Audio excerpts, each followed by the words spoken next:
안녕하세요. 파이아이 코리아의 신용훈입니다. 먼저 바쁘신 와중에도 이렇게 참석해 주셔서 감사합니다. 파이아이는 매년 사이버 디펜스 라이브라는 이름으로 최신 보안 트렌드와 대응 전략에 대해 고객분들을 직접 모시고 행사를 진행했었는데요. 작년에 이어 올해도 코로나로 인해 온라인으로 진행하게 되어 매우 아쉽습니다. 하지만 내년에는 직접 뵙고 진행할 수 있기를 다시 한번 바라봅니다.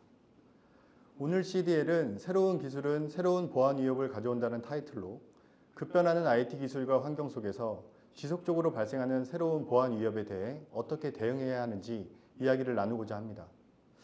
아젠다를 한 번쯤 보셨을 거라 생각됩니다. 먼저 고려대학교 정보보호대학원의 이경우 교수님께서 새로운 기술 환경과 사이버 대응 체계라는 주제로 급변하는 기술과 환경 속에 그동안 주요 피해 사례들을 살펴보고 앞으로 우리가 어떤 인사이트를 가지고 보안 위협을 대응해야 할지 얘기해 주실 예정입니다. 이후로는 파이어아이 코리아의 김승준 상무께서 그렇다면 파이어아이는 이런 환경에서 어떤 대응 전략을 가지고 있는지 소개시켜 드릴 예정이고, 오진석 상무님께서 2021년 M트렌드를 기반으로 최근 계속되고 있는 랜섬웨어에 대해 여러 가지 시사점을 이야기해 주실 예정입니다. 그리고 마지막으로 파이어아이 코리아의 강양호 수석이 비즈니스 챌린지 극복을 위한 파이어아이 보안 전략이란 타이틀로 통계와 사례를 통해 실제로 우리가 어떤 위협에 있고 파이어아이가 어떻게 대응해야 되는지를 소개해 줄 예정입니다. 어려운 시간을 허락해 주신 만큼 유익한 시간 되시길 바랍니다. 매 세션이 끝날 때마다 아주 쉬운 퀴즈를 통해서 스타벅스 상품권도 나눠드리고 중간중간 대화창에 좋은 질문이나 아주 뜻깊은 의견을 주신 분 한 분을 선정해서 30만 원 상당의 휴즈 케어도 드릴 예정입니다. 많은 관심 부탁드리겠습니다. 자, 그럼 전수홍 파이어아이 코리아 지사장님 인사말로 본격적인 행사를 시작하도록 하겠습니다. 안녕하세요. 파이어아이 코리아 전수홍입니다. 오늘 많이 참석해 주셔서 먼저 감사를 드립니다.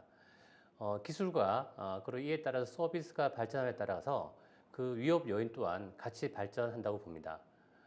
사이버 보안은 이러한 지나는 위협보다는 한 발짝 더 앞서 나가 있어야 기업의 원활한 활동을 통해서 사업이 영위될 수 있다고 보아집니다. 최근 위협의 주체인 해킹 그룹 자체가 대형화, 기업화, 그리고 글로벌화 되면서 여러 가지 형태의 서플라이 체인 공격이라든지 랜섬웨어 공격이 이제는 완전히 일반화되었다고 볼 수가 있습니다. 이에 따라서 이제는 하나의 개별 기업이 이러한 모든 위협에 대응하기는 불가능한 시대가 되었다고 생각됩니다. 그래서 오늘 저희가 준비한 내용은 새로운 기술의 발전과 그리고 이에 대응하기 위한 사이버 대응 체계를 구축하기 위한 말씀을 드리고자 합니다. 그 첫 번째 순서로 고려대학교 이경호 교수님의 발표를 들어보도록 하겠습니다.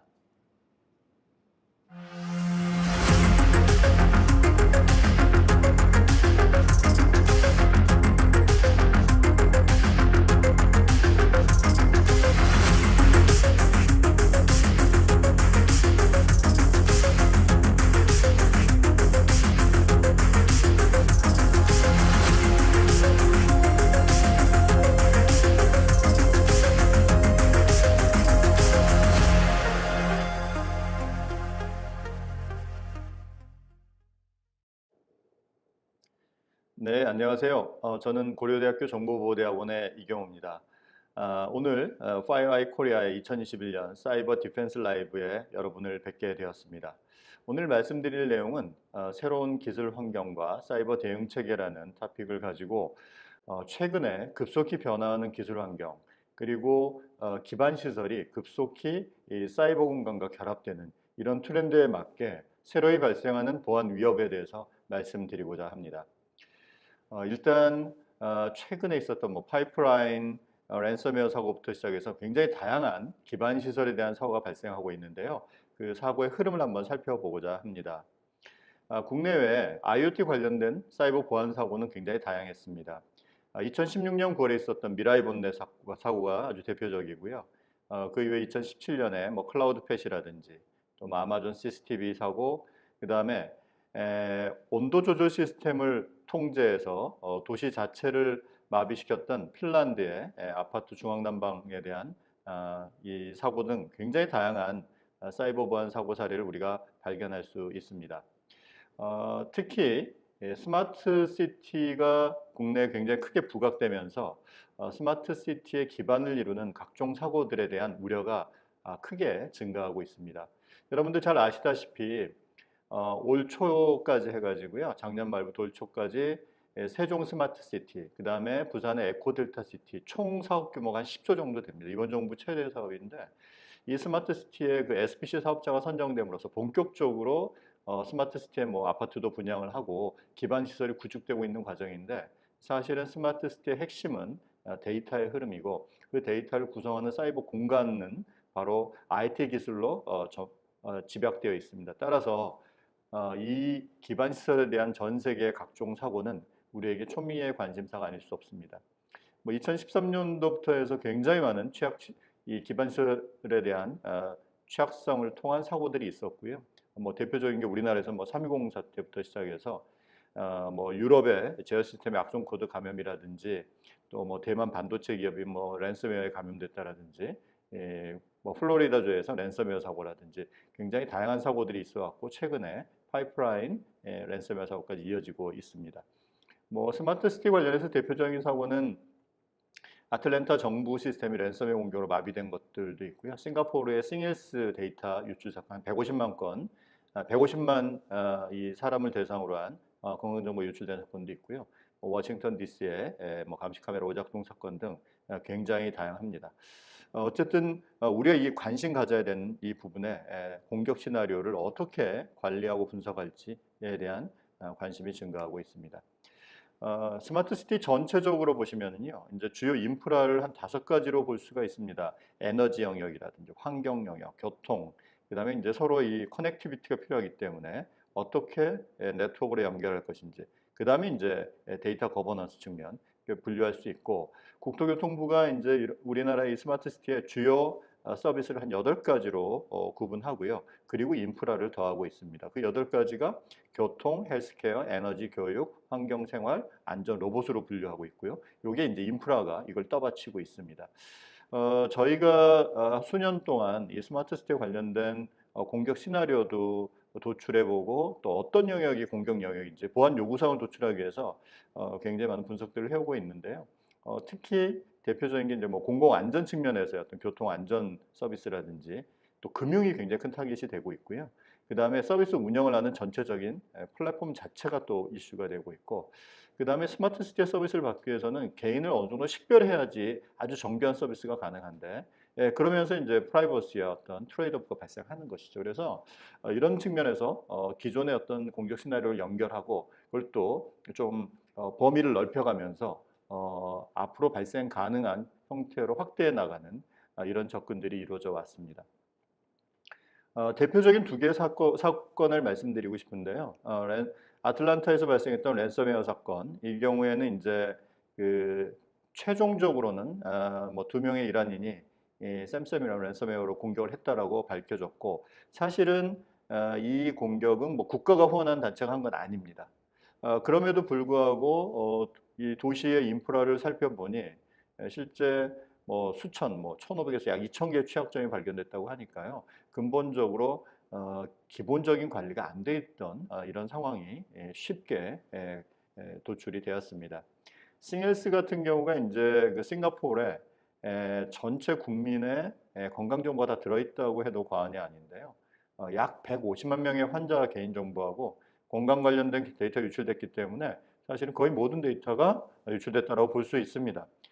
싱가포르 정부가 굉장히 적극적으로 클라우드 정책을 펼쳐왔고, 그 다음에 디지털 강국을 선언하면서 앞서서 이 스마트 시티를 적용해 왔는데, 인프라 자체는 여전히 취약점에 노출돼 있었던 거죠. 그리고 장장 약 10개월 동안 해커가 이 시스템을 들락거리면서 어떤 데이터를 어떻게 가져갈지 모니터링 하다가 약 일주일 동안 150만 건 유출해 갔는데 발견하지 못했고, 나중에 이제 알게 됩니다. 뭐 싱가포르 정부가 신경 써야 약 100만 싱달러의 벌금도 부과했지만요, 사실 사후 약방문이라고 볼 수 있습니다.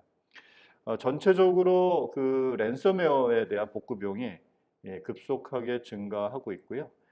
최근에 뭐 FBI가 뭐 랜섬웨어 어떤 파이프라인 회사의 랜섬웨어 복구를 위해서 합의해서 지불한 대금의 일부를 회수했다고는 하지만 그럼에도 불구하고 랜섬웨어의 공격을 받았을 때 기존 인프라에 대한 복원 비용 대비 이 지불하는 금액이 해당 당사자 입장에서는 상당히 경제성이 있기 때문에 지급할 수밖에 없는.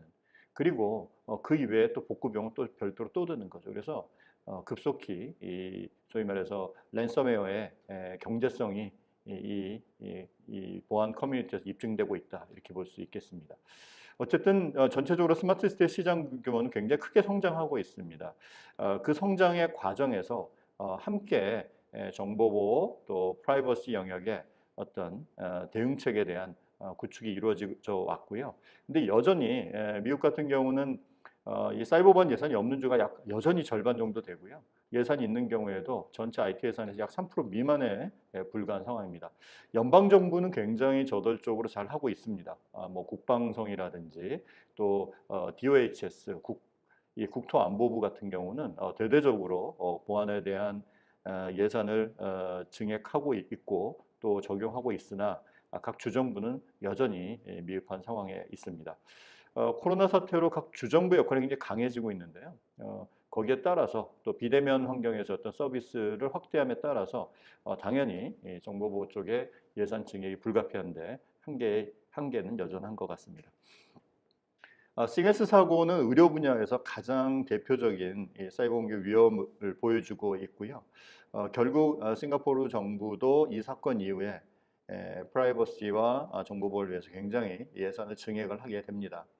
전체적으로 살펴봤을 때 어떤 교훈이 있냐면 기본적으로 각각의 어떤 그 보안 솔루션이라든 이런 것들을 부분 적용한 한계가 있다. 전체적으로 보안 구조 자체라든지 또 레디니스, 준비도라든지 보건성이라든지 리스크라든지 이런 관점에서의 어떤 개념이라든지 목적성, 고울 이런 게 형성돼 있지 않았었다는 거죠. 왜 보안을 해야 되는가? 이런 것에 대한 고민이 없이 있는 요건이라든지 또 뭐 이런 체크리스트에 맞게 그때그때 해온 한계가 있었다는 겁니다. 그리고 거기에 따라서 프로세스를 마련하고 그 프로세스를 지속적으로 관리하고 자동화하고 최적화시켜야 되는데 이제 그런 기본적인 접근이 없었다. 결국은 이제 뭐 인식의 문제라고 볼 수 있는데요. 그러니까 왜 해야 하는가 이런 고민이 좀 더 치밀하게 마련되는 계기가 되었습니다. 어쨌든 이때 이후로 이런 의료 서비스 IoT 분야에 대해서 사이버 공격은 환자의 어떤 개인의 건강이라든지 생명에도 굉장히 치명적이고 또 유출에 따라서 사회적인 파장이 굉장히 클 수 있기 때문에 큰 관심사가 되어가고 있습니다. 그리고 이제 사례 하나 마지막으로 말씀드리고 싶은 거는요. 이건 이제 오래된 사례입니다. 소니 해킹이죠. 2014년 소니 픽처스 해킹 사고가 있었는데 FBI에서 당시 해킹을 했던 박진혁의 기소장을 공개하게 됩니다. 약 179쪽에 이르는 기소장의 내용을 보면요. 정말 디테일한 공격 기법까지 다 나와 있습니다. 저희 연구실에서 이걸 좀 분석을 좀 해봤는데요. 분석하면서 이 기소장의 틀을 이 마이터가 만든 ATT-CK 프레임워크를 통해서 매핑을 해가면서 좀 이해를 해보았습니다. 이 박진혁 인재 라자루스의 뭐 아주 핵심 멤버인데 이 라자루스는 뭐 노스코리아를 이제 후원을 입고 공격을 하고 있다라고 이제 우리가 이제 판단하고 있는데요. 그 이외에 락히드 마틴이라든지 또 방글라데시 은행하고도 연결이 다 돼 있기 때문에 이런 그 공격 기법과 행태 또 전략적으로 각 스텝별로 어떤 수준의 역량을 가지고 연결해 가고 있는지 이런 부분은 우리가 상당한 인사이트를 우리에게 제공하고 있다 이렇게 보여집니다.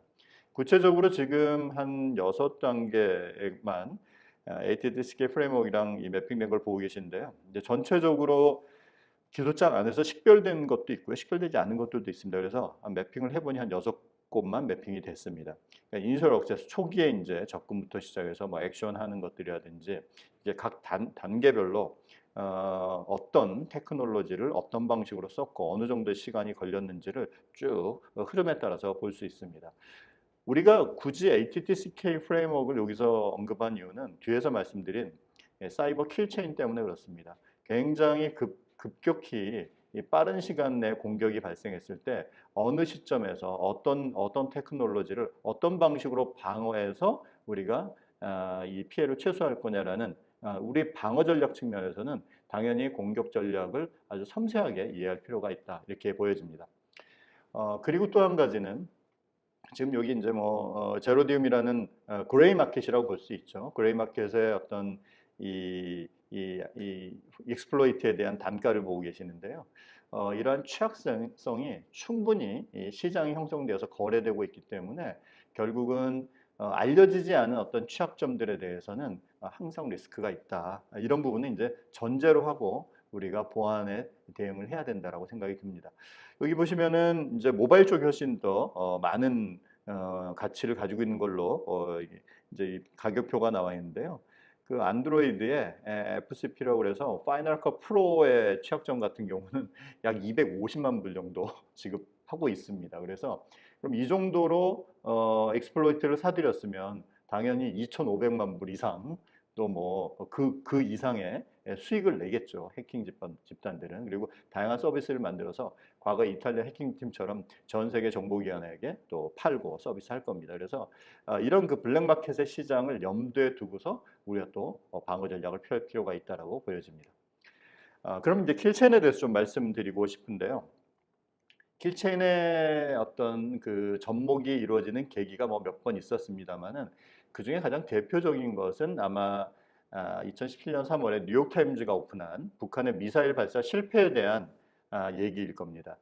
당시에 이제 레프트 오브 런치라는 작전이 있었다라고 이제 얘기하는데 이거는 이제 미 연방 정부가 사이버 공격 작전을 펼친 거다 이렇게 뉴욕타임즈는 얘기를 하고 있습니다. 여기서 말하는 레프트 오브 런치는 이제 미사일이 발사되는 거고요. 발사되기 전 단계를 레프트 오브 런치라고 합니다. 그럼 라이트 오브 런치는 발사 이후를 얘기하는 거죠. 결국은 미사일이 발사되기 전에 어떤 단계에서 공격을 가해서 결국 미사일 발사를 실패하게 만들었다는 거죠. 그러면 이 미사일이 발사하는 그 과정을 우리가 일반적으로 이제 킬체인이라는 전략으로 살펴보게 되는데요. 그 관련된 내용을 한번 오늘 여기서 소개를 드리겠습니다. 킬체인의 개념입니다. 킬체인이라는 것은 이 시한성 긴급 표적, 그러니까 핵무기나 미사일 같이 위치도 변화하고 위험성도 크고 굉장히 즉각적으로 이루어지는 공격입니다. 그래서 워낙 순식간에 벌어지기 때문에 평상시에 각 킬체인의 각 단계를 모니터링하면서 대비하지 않으면 방어가 거의 불가능한 이런 전략 무기들을 얘기하고 있죠. 그래서 근데 이제 이 발사되기 전을 우리가 레프트 오브 런치라고 하고요. 라이트 오브 런치는 이제 발사 이후의 단계인데 그 각각의 단계를 어느 정도 구분해서 우리가 데이터도 수집하고 대응을 할 수가 있습니다. 여기 보시면 이제 미 공군의 킬체인을 얘기하고 있는데요. 탐지, 확인, 추적, 조준, 교전, 평가라는 이러한 사이클을 가지고 있습니다. 이와 유사하게 우리도 사이버 킬체인에 대한 얘기를 할 수가 있습니다. 이 록히드 마틴이 2010년도에 사이버 킬체인이라는 용어를 최초로 사용하게 됩니다. 한 세 단계로 나눠서 이제 틀을 잡았고요. 그래서 어떤 공격 절차, 방어 유형을 군사 개념과 결합해서 제시를 하고 있습니다. 이 이후에 이제 미 연방 정부가 이런 킬체인에 대한 개념을 활용하게 되고 또 각 이 주요 시큐리티 벤더들이 이런 개념을 또 발전시켜 오고 있습니다. 지금 미 국방성의 그 사이버 암호 킬체인을 보고 계신데요. 요거는 크게 이제 세 덩어리로 되어 있고 공격 절차는 7단계로 되어 있습니다. 이런 것들이 좀 발전돼서 ATT-CK 프레임워크까지 발전해 왔다고 보시면 되겠습니다. 시스코 거는 뭐 하여간 록히드 마틴하고 유사합니다. 큰 세 덩어리, 계획 준비, 침입, 적극 공세 이렇게 되어 있는데 요 이제 세부 단계별로 7단계로 되어 있고 또 방어는 이제 공격 전, 비포, 그다음에 공격 간, 듀어링, 또 공격 후, 애프터 이렇게 해서 방어 유형도 매핑을 해 놓은 상태입니다. 그러면 이제 사이버 킬체인에 대한 개념으로 좀 접목을 시키려고 하는데요. 여기선 두 가지 개념이 중요합니다. CTY와 TTP입니다. 우리가 CTI라고 하면 우리가 사이버 트레트 인텔리전스라는 개념으로 얘기를 합니다. TTP는 Tactic, Technique and Procedure입니다. 보시면은 CTI의 큰 개념에서 봤을 때 TTP는 가장 상단에 위치합니다. 가장 낮은 레벨은 우리가 이제 IOC에서의 가장 낮은 레벨, 그러니까 어떤 흔적들이죠. 흔적들인데 이런 것들이 이제 해시밸류로 묶어놓고 있기 때문에 그게 맞는지 안 맞는지. 소위 말해서 우리가 백신에서 바이러스를 백신이 디텍션할 때는 다 해시밸류로 하거든요. 그래야지 속도도 빠르기 때문에. 그래서 이제 그런 단계에서 이런 것들이 결합됐을 때 연결돼서 어떤 의미가 있지? 또 이게 어떤 단계지? 상대는 지금 어느 정도의 개념을 전개시키고 있는 건지. 여기서 말하는 개념이란 거는 공격 단계가 12단계라고 하면 뭐 7번째 단계 수준에 와 있다라든지 뭐 이렇게 이제 식별할 때 그때 이 TTP 그때 택틱은 어떤 단계고 어떤 테크닉을 또 쓰고 있고 그 프로시저는 어떻게 돌아가고 있는지 이렇게 식별하게 됩니다. 그렇게 됐을 때 우리는 그 전 단계의 공격 구간에 공격자가 있으면은 그 다음 단계에 막을 수도 있고 다다음 단계에 막을 수도 있는데요. 어떤 단계에서 우리가 방어하는 것이 우리를 은닉하면서도 가장 효과적으로 막을 수 있고 또 비용도 저렴해서 효율적인지 뭐 이런 판단들을 하게 됩니다. 그래서 이런 구조를 가지고 접근을 해보자라는 개념입니다. 마이터는 뭐 잘 아시다시피 미 연방정부의 어떤 비영리 단체입니다. 우리나라랑 비교하면 뭐 키사 정도 될 수 있는데 어쨌든 마이터가 이 ATT-CK 프레임워크를 2013년도부터 쭉 개발해 왔고요. CTI를 어떻게 구조화하고 자동화하고 물론 최적화까지 가고 있는 것이죠.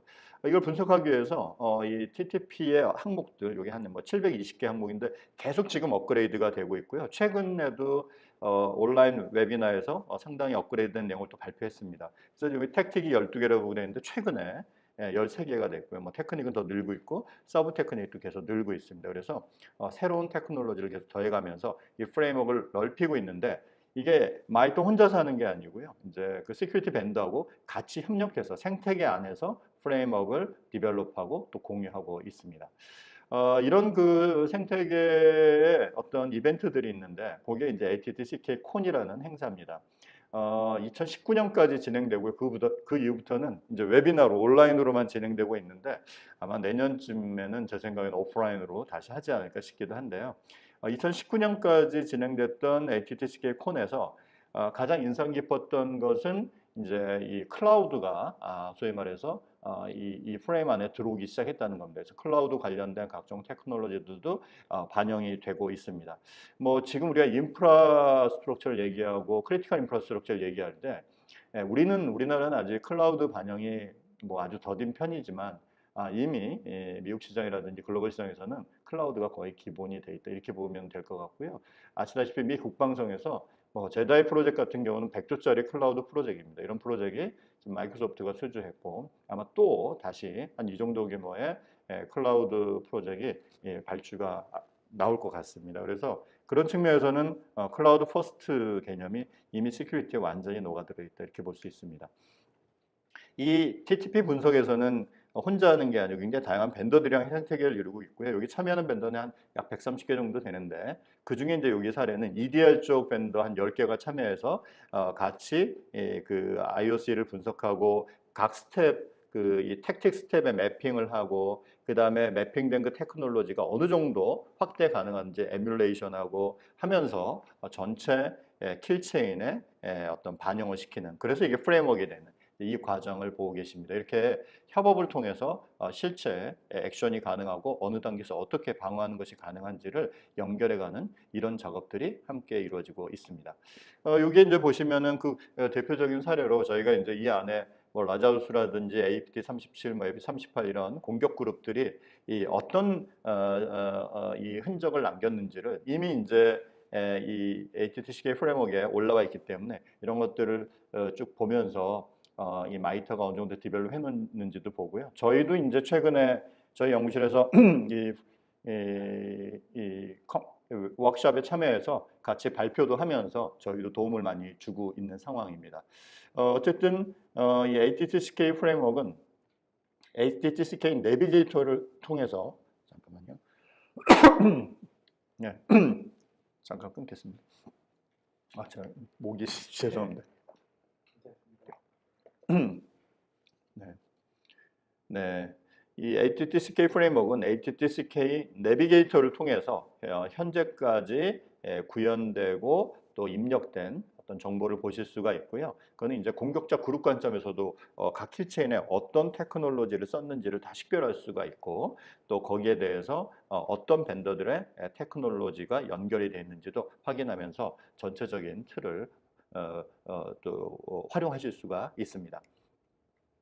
그렇다고 하면 이런 그 ATT-SCADA 프레임워크가 쓰이는 개념이 전체적으로 어떤 틀 안에 있는지를 좀 살펴보려고 합니다.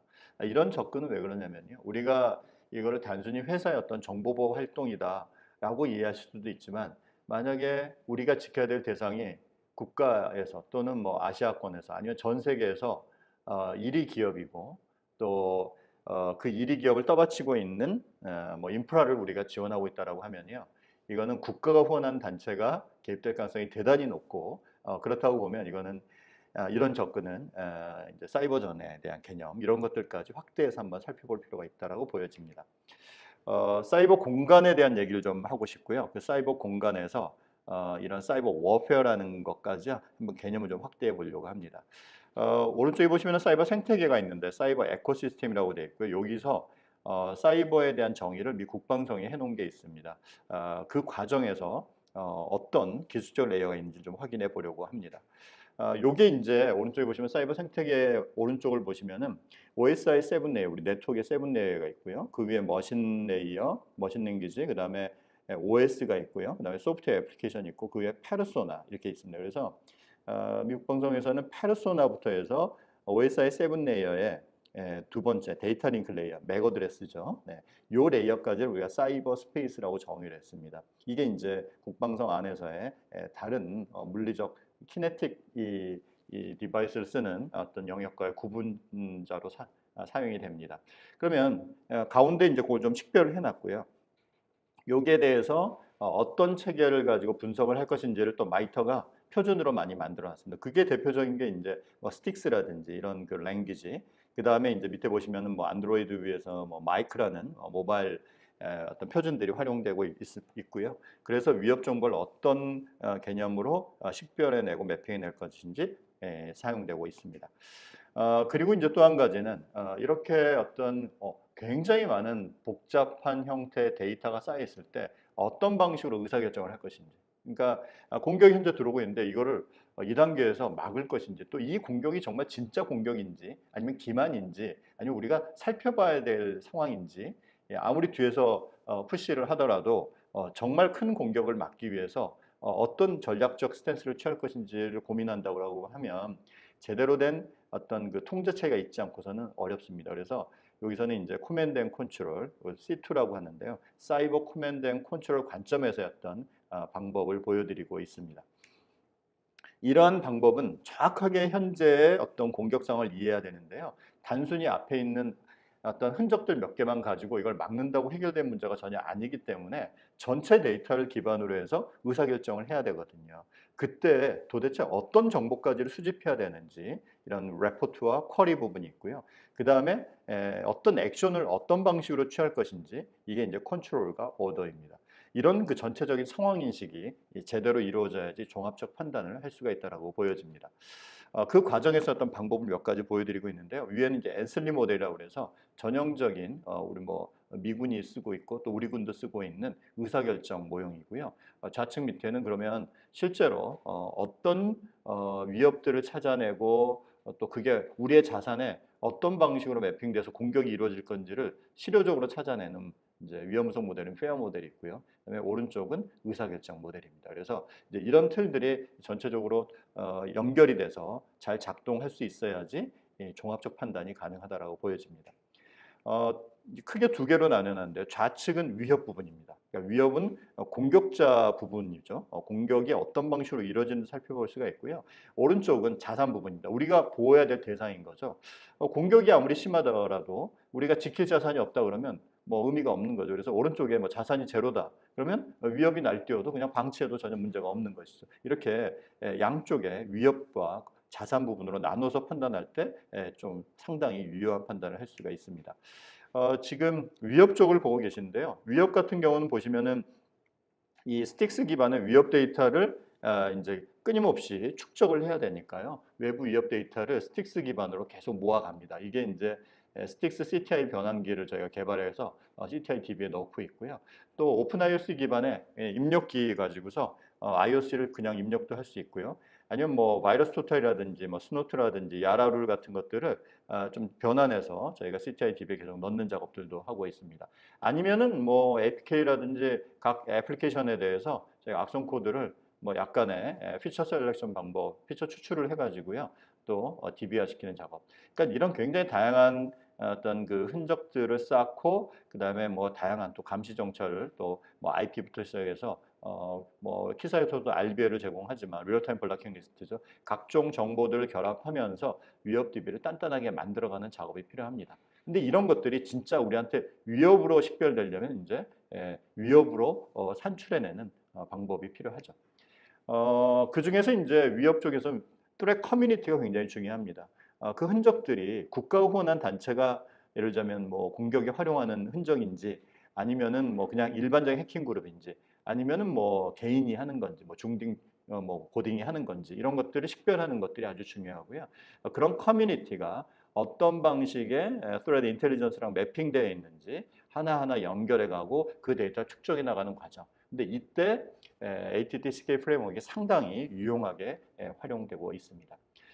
그 다음에 이제 자산 부분인데 그러면 무엇을 공격하는지, 공격 대상은 무엇인지, 그리고 공격을 받았을 때 정말 피해가 있는 건지, 예를 들면 공개된 정보에 예를 들어 뭐 기밀성 공격을 한다고 그러면 이미 공개된 정보이기 때문에 뭐 기밀성 공격을 하더라도 노출되더라도 큰 데미지가 없는 것이죠.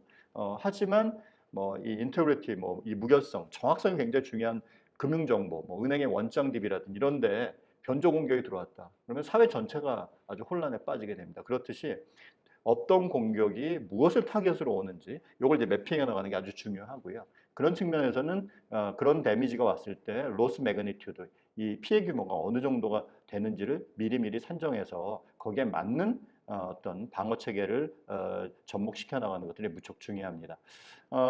이런 그 대표적인 사례로 리스트에 SP 800-60에 보면 미 연방정부의 인포메이션하고 인포메이션 시스템에 대해서 그룹핑하고 카테고라이제이션을 해놨습니다. 그래서 굉장히 큰 참조가 될 수 있습니다.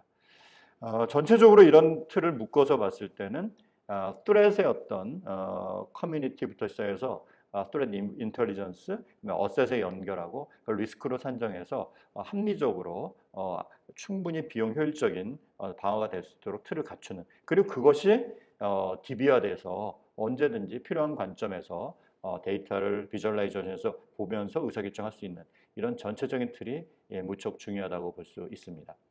네, 자 그렇다고 하면 어떤 방식의 전략적 대응을 할 것인지가 핵심일 수 있습니다. 자 이제부터는 그동안 앞에서 말씀드렸던 어떤 관점들이라든지 그다음에 지금 개발되어 있는 어떤 프레임워크들, 그리고 거기서 발생했던 많은 관련 사고들, 그다음에 기술적 진보들, 이제 이런 틀을 모아서 봤을 때 어떤 인사이트를 가지고 이 공격들을 하나하나 방어해 나갈지에 대한 얘기입니다. 한마디로 얘기해서 언노운 어택에 대해서 대응을 해야 됩니다. 지금까지 알려진 공격들은 우리가 시스템에서 이미 뭐 시그네처도 잘 입력해 놨고 그다음에 룰셋이 잘 세팅되어 있기 때문에 베이스라인은 다 하고 있는 거거든요. 그래서 여기까지는 유지 보수를 잘 하고 지속적으로 이런 업데이트를 해나가면 됩니다. 그래서 사실은 알려지지 않는 공격에 대한 투자가 우선적으로 이루어져야지 밸류 있는 어떤 자산을 가지고 있는 기관들 또 기업들, 그러니까 1위 기업이다 그러면 무조건 언노운 어택에 대한 투자를 적어도 최소 30%에서 크게는 한 70%까지 확대해 나갈 필요성이 있다, 이렇게 보여집니다. 그래서 결국 오늘 공격하는 공격자는 알려진 공격을 할 리가 없는 거죠. 임팩트 있는 공격은 당연히 언노운 어택이고 언노운 어택에 대한 방어 전략을 어떻게 세울 것이냐는 필수적이라고 볼 수 있습니다. 지금 이 구간을 보고 계신데요. 우리가 이 취약점과 패치가 나온 시점부터 우리 회사가 패치를 마치는 시간은 이 리드 타임을 최소화시켜 줄 수 있습니다. 그러니까 이런 거죠. 패치가 나온 그 순간부터 해서요. 우리 회사의 PC라든지 시스템이 완전히 패치를 완료하는데 뭐 예를 들면 12시간 내에 하겠다 그러면 그 리스크는 12시간 내에 존재하는 것이고 더 줄여나갈 수도 있습니다. 하지만 알려지지 않은 공격이 있었을 때 이게 우리 회사를 타겟팅 하는지 안 하는지도 식별이 안 되지만 그 상태에서 우리에게 발생할 리스크는 산정이 불가능합니다. 그런데 우리의 자산이 매력적이라고 생각하신다면, 네. 그리고 그러한 자산이 이 사회 인프라 전체에 대해서 영향을 끼칠 수 있다라고 가정한다라고 하면 당연히 이 부분에 대한 대응이 필요합니다. 이 개념은 앞에서 말씀드렸다시피 거의 사이버 워페어까지 개념을 가지고 접근해야지 어느 정도 대응이 가능하다 이렇게 보여집니다. 결국 알려진 공격은요, 이미 공개되어 있는 여러 가지 취약점이나 위협을 제거하는 관점에서 체계적인 시스템을 가지고 접근 가능합니다. 근데 언노운 어택 같은 경우는 일단 끊임없이 모니터링이 돼야 되고요. 이런 모니터링 과정에서 인사이트를 가지고 분석 가능한 이런 우리 분석가들이 같이 결합이 되어야 됩니다. 그리고 인텔리전스가 또 결합이 돼야 되는 거죠. 기술적 분석도 필요하지만 누가 어떤 공격을 어떻게 하고 있고 블랙마켓에서 어떤 익스플로이트가 얼마에 팔렸다라는 이런 정보까지도 굉장히 유용할 수 있습니다. 결국은 이런 기존에 체계적으로 운영되는 보안 대응 인프라 플러스 사고 대응에 대한 분석 전문가들의 어떤 노하우가 같이 결합돼야지 지속적인 대응이 가능하다 이렇게 말씀드릴 수 있습니다.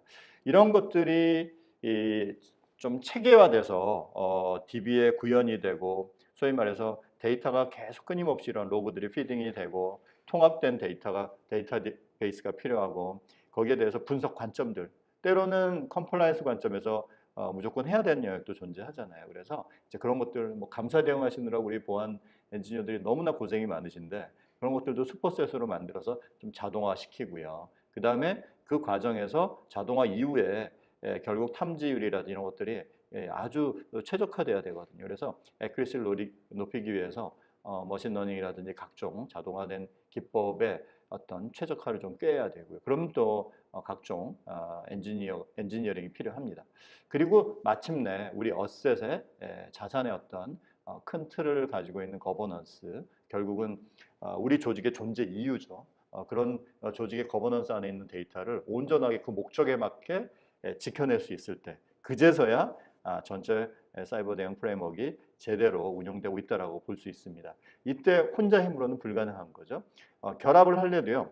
우리 조직이 가지고 있는 이 DB의 어떤 각 피처들 항목하고 다른 조직이 가지고 있는 DB의 각 항목들이 어느 정도 포맷이 맞아야지 굉장히 원활한 결합이 되고요. 또 같은 IP라고 할지라도 이 IP에 태깅이 잘 돼 있어야 됩니다. 그래서 어디에서 어떤 방식으로 이 IP가 식별돼서 블락킹 리스트에 올라갔는지에 대한 히스토리나 이런 태깅이 안 돼 있으면 결합하기 불가능한 거죠. 이제 그런 측면에서 정보 공유의 체계, 뭐 우리가 표준화라고 얘기할 수 있는데 요즘 비정형 데이터도 많기 때문에 어쨌든 그런 틀 안에서 어떤 형태로든지 결합 가능한 그런 어떤 협업이 필요합니다. 그래서 그런 측면에서 정보 공유 플랫폼은 또한 굉장히 큰 니즈를 가지고 있다고 볼 수 있겠습니다. 전체적으로 좀 정리를 해보자면요. 이제는 의사결정자 입장에서는 당연히 항상 사이버 공간을 모니터링하는 대시보드가 필요하고요. 거기서 어떤 공격이 있었는지 그 공격을 식별하면서 즉각 방어할 수 있는 여러 가지 수단들, 그 수단들이 합리적으로 채택될 수 있는 그런 로직들, 이런 것들이 이제 어느 정도 제공돼야 되는데 그 로직이 이제 필요한 것이고요.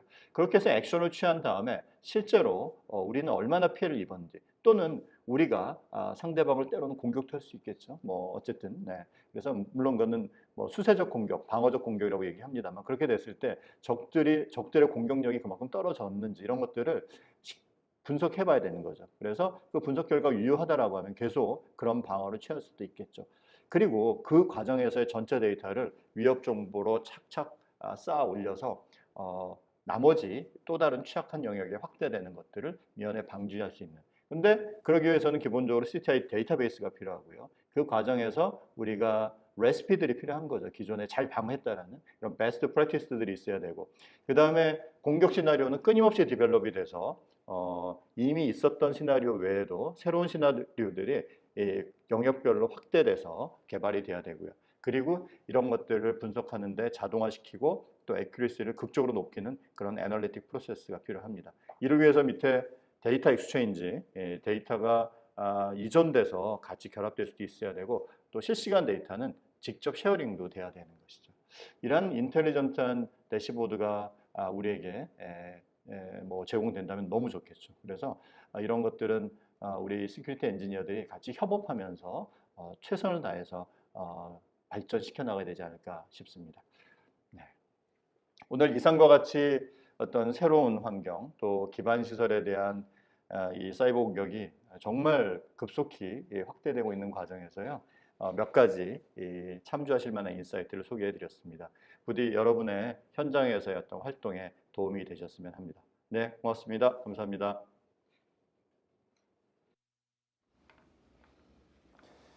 자, 이경우 교수님의 의미 있는 분석과 조언 감사합니다.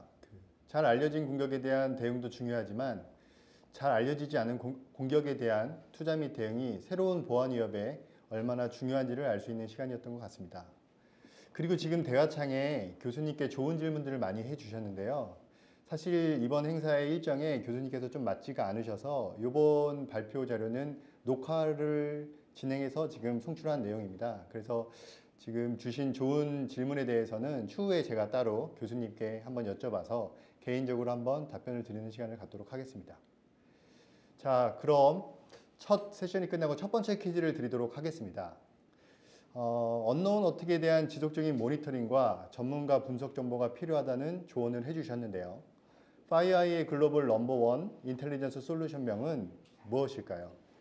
대화창에 플레임이 아니더라도 정답을 먼저 적어주신 분들 세 분께 스타벅스 상품권을 드리도록 하겠습니다. 그리고 아직 대화창에 질문들이 많이 올라오고 있지 않은데요. 이제 곧 장마가 시작될 텐데 신발을 뽀송뽀송하게 할 수 있는 슈즈 케어가 아직 걸려 있으니까 질문들도 많이 해주시면 감사하겠습니다.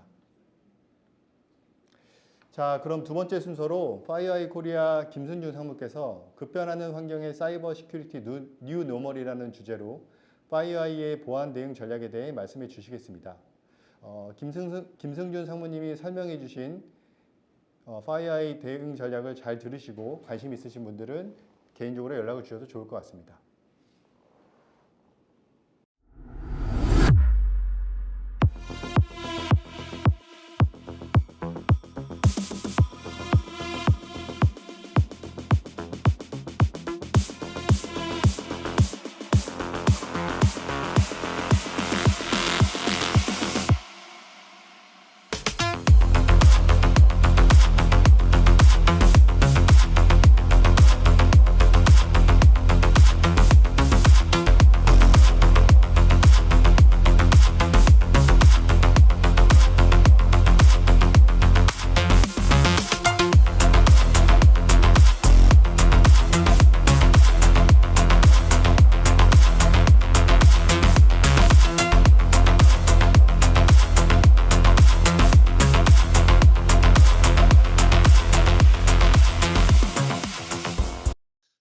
안녕하세요. FireEye 코리아의 맨디언트 솔루션 아키텍트 김승균입니다. 디지털 트랜스포메이션과 함께 급변하고 있는 IT 환경과 최근에 발생하고 있는 글로벌 보안 사고를 중심으로 사이버 시큐리티 뉴 노멀이라는 주제로 말씀드려보려고 합니다. 최근 보안 사고를 분석해 보면 특정 국가를 기반으로 하고 있는 공격 그룹에 의해서 아주 정교한 공격 기법을 이용한 보안 사고들이 발생하고 있는데 이런 보안 사고들을 알아보고 FireEye의 맨디언트 솔루션을 이용한 위협 인텔리전스 관점에서 이러한 공격들을 대응하기 위한 전략을 말씀드리도록 하겠습니다. 이미 많이 들어보셨겠지만 솔라윈즈의 오리온이라는 네트워크 관리 솔루션에 대한 시스템 해킹 사건이 있었습니다. 이는 업데이트 파일에 멀웨어를 심어서 사용자가 어플리케이션을 업데이트할 때 자연스럽게 악성 코드가 유포되도록 하는 공격이었습니다. 이 공격으로 보안이 강력하다는 미국의 국가안보국, 미 대통령실, 미군뿐만이 아니라 미 상위 10개 통신사, 그리고 포춘 500대 기업 중 400여 기업 이상이 감염이 됐습니다. 미 연방수사국은 해당 해킹과 관련해서 러시아 해외정보기관 대외정보국에 소속된 해커 집단을 지목하고 있지만 러시아 외교부는 근거 없는 주장이라고 일축하고 있습니다. 미국은 솔라윈즈 해킹이 지금까지 발생한 보안 사고 중에서 최악의 보안 사고라고 얘기하고 있는데요. 이 공격은 가장 대표적인 서플라이 체인 어택으로 볼 수가 있고, 이제는 어디에도 안전한 곳이 없다라는 것을 증명한 사건이 되었습니다. 두 번째로 올해 발생한 보안 사고로 산업망을 마비시켜 사회적 혼란을 야기시켰던 다크사이드라고 불리는 랜섬웨어 공격입니다. 랜섬웨어 애저 서비스를 이용한 콜로니얼 파이프라인 시스템을 셧다운시킨 후 랜섬으로 440만 불, 약 하나로 49억 달러어치의 비트코인을 요구했고요. 그리고 즉각적인 콜로니얼 측에서는 즉각적으로 랜섬웨어를 지불하고 복구에 나섰지만 복구가 되기까지 수일의 시간이 걸렸고 제조, 항만, 교통 등 정상적으로 기름이 공급되지 못하면서 사회적인 혼란을 야기시켰었습니다. 콜로니얼 파이프라인의 랜섬웨어 공격은 시사하는 바가 좀 큽니다. 이제는 랜섬웨어 플랫폼을 이용해서 산업망을 공격하고 그것으로 인해서 국가 안보에 위협을 줄 수 있다는 것을 확인할 수 있었습니다. 이러한 사회적 혼란 사태로 인해서 플로리다 주지사는 지역 비상사태를 선포했고 조 바이든 대통령은 사이버 보안 강화 행정명령에 서명하게 됩니다. 또한 법무부가 랜섬웨어 수사를 우선순위를 테러와 유사한 수준으로 상향했고 연방수사국 크리스토퍼 레이 국장이 당시 약 100여 종의 랜섬웨어를 수사 중이라고 밝히면서 미국에 가해지는 사이버 공격 수준을 9.11 테러 수준으로 얘기하고 있었습니다. 그리고 랜섬웨어 공격에 대해서는 군사적 대응도 생각하고 있다고 밝히면서 사이버 공격에 대한 수위를 높이면서 사이버 공격이 이제는 국가 간 정치 외교적으로 중요한 사안으로 확대되고 있습니다. 지난 6월 미러 정상회담에서도 최근 미국에서 발생한 사이버 공격에 대해서 두 나라 정상 간 논의가 이루어진 바 있습니다. 이렇게 국가 간 패권 경쟁으로까지 확대되고 있는 사이버 공격은 지금까지 우리가 보아왔던 공격 패턴들과는 확연히 다른 양상을 보이고 있습니다. 자, 경제적 또는 정치적 지배력 강화를 위해서 오로지 정보 수집을 목적으로 이렇게 고도화된 사이버 공격 기술이 사용된다면 어떨까요? 이것은 다른 관점으로 고민해 봐야 할 부분입니다. 한국의 경우 반도체, 전기차, 2차 전지 시장의 패권을 놓고 소리 없는 전쟁을 치르고 있기 때문에 지적 재산과 기밀 정보에 대한 보호가 아주 중요하다고 볼 수 있습니다. 반대로 이것은 공격자들에게 인기 있는 타겟이 될 수 있다는 뜻으로 해석할 수 있겠죠. 최근의 공격 그룹들은 여러 목적에 따라서 국가 또는 단체의 막대한 금전적 지원을 받으면서 점점 더 전문화되고 조직화되고 있습니다. 공격 그룹들은 이미 우리 보안 아키텍처에 대해서 파악하고 있고 지속적으로 그에 대한 허점을 분석하고 있습니다. 우리는 지금이라도 공격자 관점에서 전체적인 공격 패턴을 이해하고 보다 적극적인 대응 방안을 강구해야 할 시점입니다. 이러한 공격을 수행하는 공격 그룹을 살펴보면 소프트웨어의 취약점을 찾아내고 그 취약점을 악용하기 위한 익스플로이 코드를 만드는 취약점 연구원과 공격 서비스를 위한 프레임워크를 만들거나 기존에 사용된 코드를 재사용해서 공격에 가장 효과적인 플랫폼을 생성해내는 소프트웨어 엔지니어가 있습니다. 그리고 이렇게 만들어진 공격 플랫폼을 서비스하고 유출된 데이터를 수집하기 위한 네트워크 인프라를 관리하는 인프라 관리자가 있고요. 마지막으로 네트워크 아키텍처와 트래픽을 분석하고 수집된 데이터를 분석해서 향후에 활용하기 위한 업무를 수행하는 분석가가 있습니다. 그리고 최종적으로 공격자는 이런 팀워크를 통해서 만들어진 공격 플랫폼을 이용하게 되는 거죠. 최근에 발생하고 있는 랜섬웨어 애저 서비스를 이용한 공격 그룹의 전형적인 모습이라고 볼 수 있겠습니다. 이러한 팀워크를 통해서 조직적으로 만들어진 랜섬웨어 애저 서비스 중 하나가 다크사이드이고 지금 보시는 것은 콜로니얼 파이프라인 공격에서 네트워크를 셧다운시켰던 공격 절차와 공격 기법, 그리고 그 사용된 공격 툴들에 대한 정보를 보고 계십니다.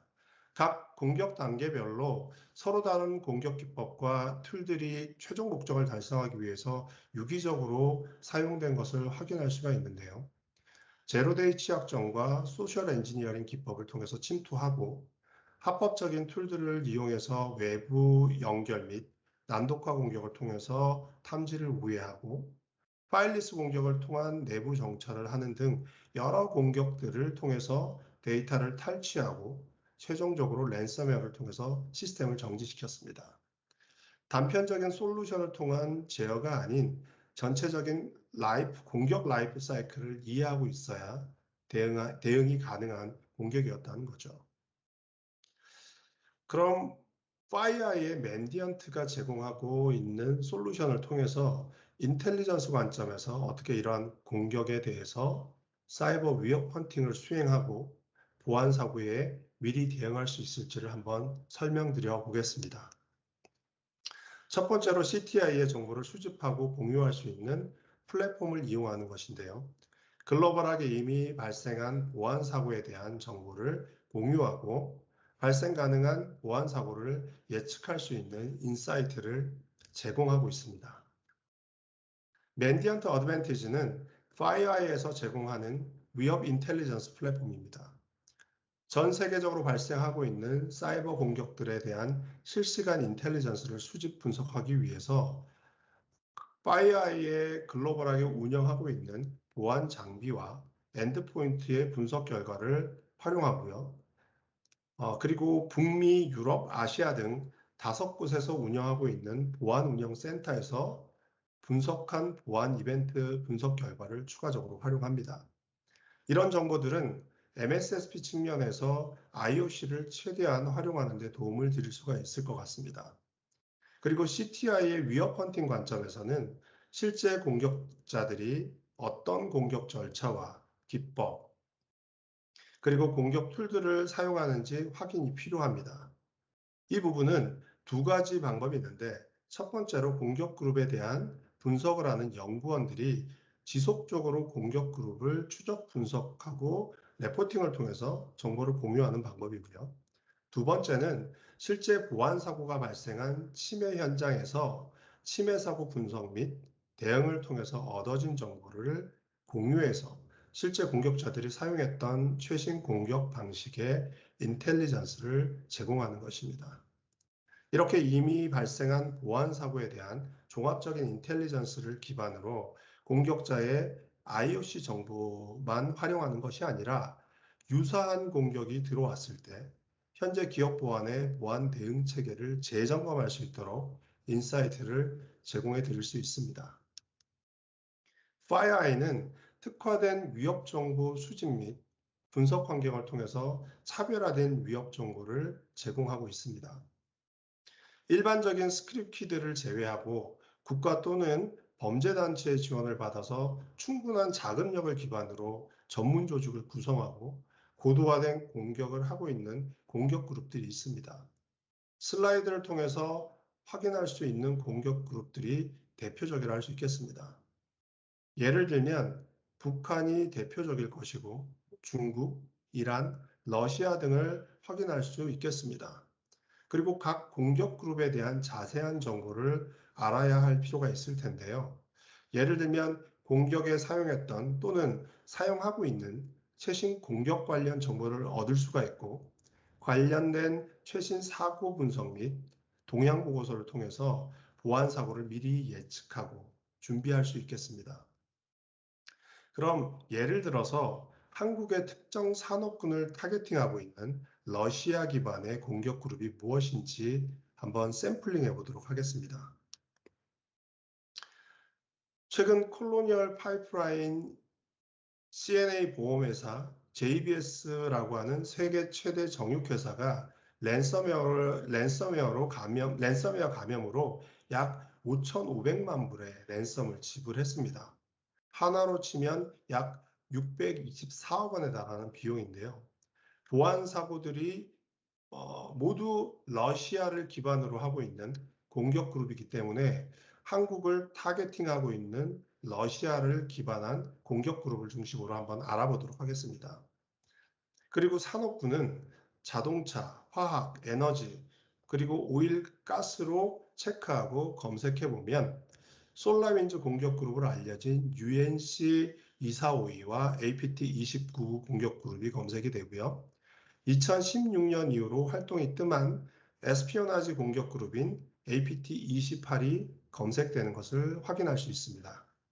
그리고 각 공격 그룹이 사용하고 있는 공격 절차와 공격 기법을 확인해 보면 마이터 어택 프레임워크 기반으로 어떤 공격을 하고 있는지 확인할 수가 있고요. 빨간색으로 표기된 공격 기법은 공격 그룹 모두가 사용하고 있는 것으로 확인할 수가 있습니다. 즉, 공격 그룹도 동일한 공격 기법을 공유하거나 재사용하고 있다는 것을 알 수가 있다는 거죠. 이렇게 공격 그룹이 사용하고 있는 공격 절차와 공격 기법을 확인했다면 각 공격에 대한 상세 공격이 어떻게 이루어지는지 알아야겠죠.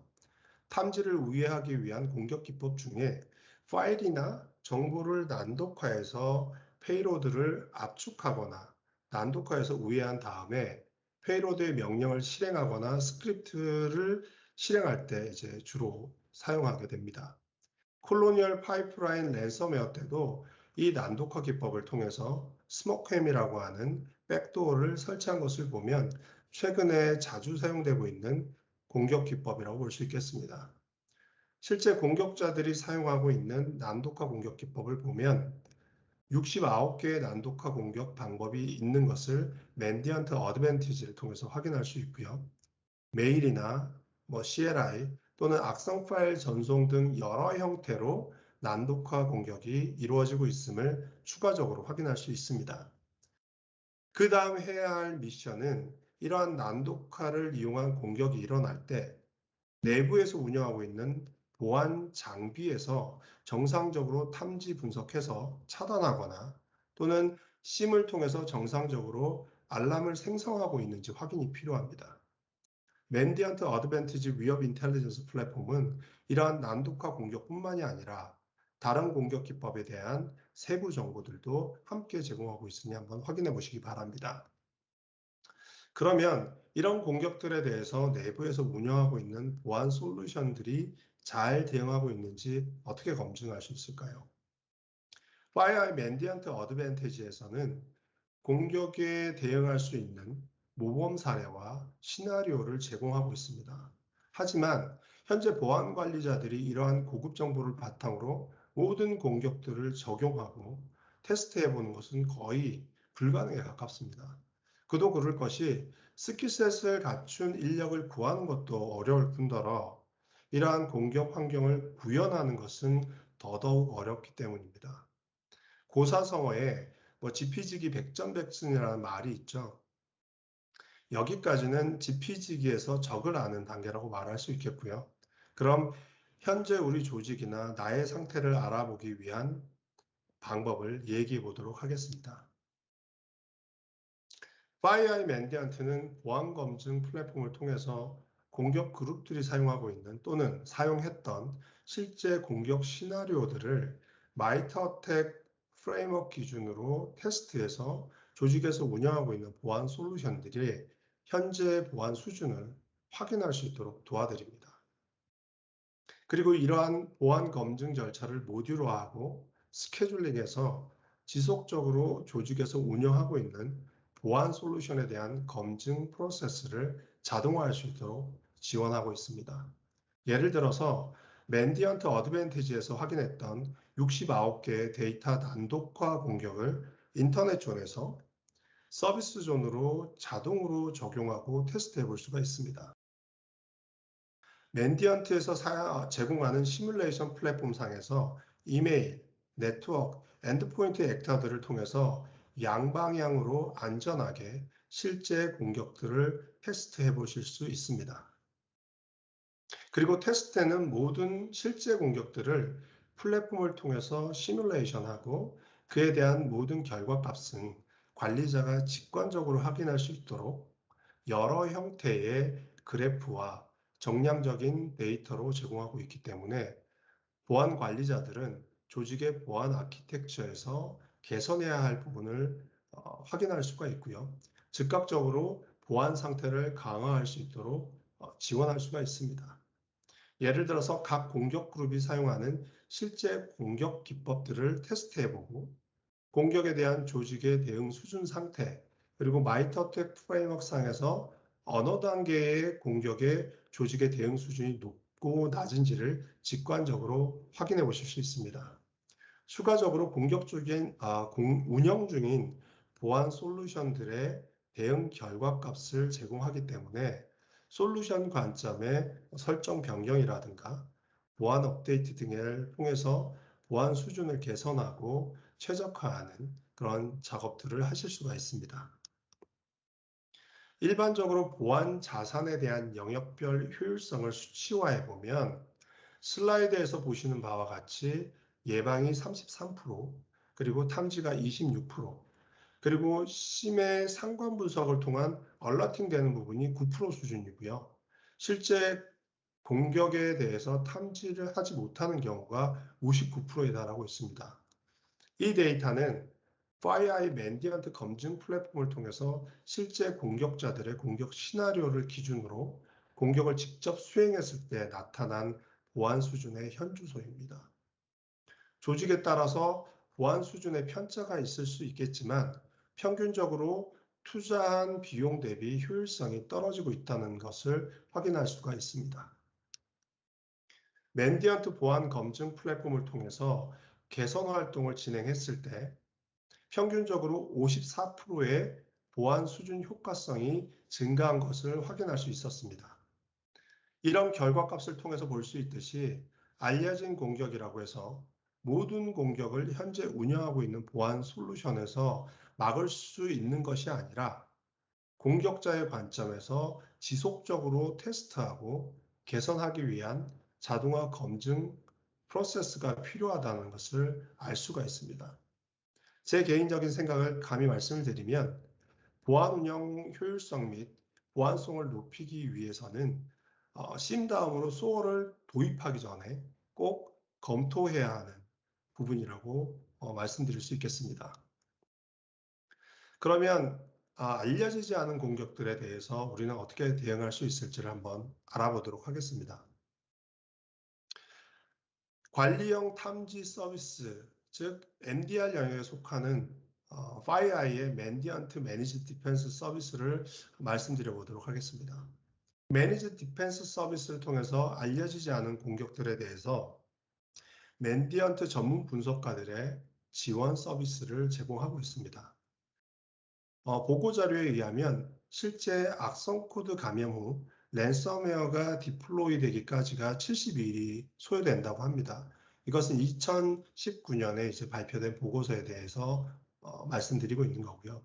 실제 매니지드 디펜스를 사용하는 고객들의 대부분 케이스에서는 약 24시간 안에 랜섬웨어가 디플로이 되는 것을 탐지하고 대응할 수 있었습니다. 점점 더 고도화되고 조직화되고 있는 최근 공격 그룹의 공격 기법들을 보다 빠르게 대응하고 조직의 중요 자산을 보호하기 위해서는 보안부서 내에 전문적인 사이버 위협 인텔리전스 조직을 구성하시거나 만약 그것이 어렵다고 하시면 맨디언트 매니지 디펜스 서비스를 고려하시는 것을 추천드립니다. 지금까지 말씀드렸던 내용들을 요약해보면 알려진 위협이라고 하더라도 공격자들이 사용하는 공격 절차와 기법들을 잘 이해하고 조직의 보안 운영 환경에 반영할 수 있어야 하고요. 그리고 계속해서 변화하고 있는 위협에 대해서 실제 조직 내부에서 운영하고 있는 보안 솔루션들이 얼마나 잘 대응하고 있는지 검증하고 개선할 수 있는 환경이 만들어져야 합니다. 마지막으로 알려지지 않은 공격들에 대해서는 현재 운영하고 있는 MSSP와 맨디언트 전문가들의 지원을 통해서 협업 환경을 구성하고요. 날로 고도화되고 있는 이런 공격들에 대해서 선제적으로 대응할 수 있는 환경을 만들어 가셨으면 합니다. 오늘 제가 준비한 부분은 여기까지입니다. 경청해 주셔서 대단히 감사합니다.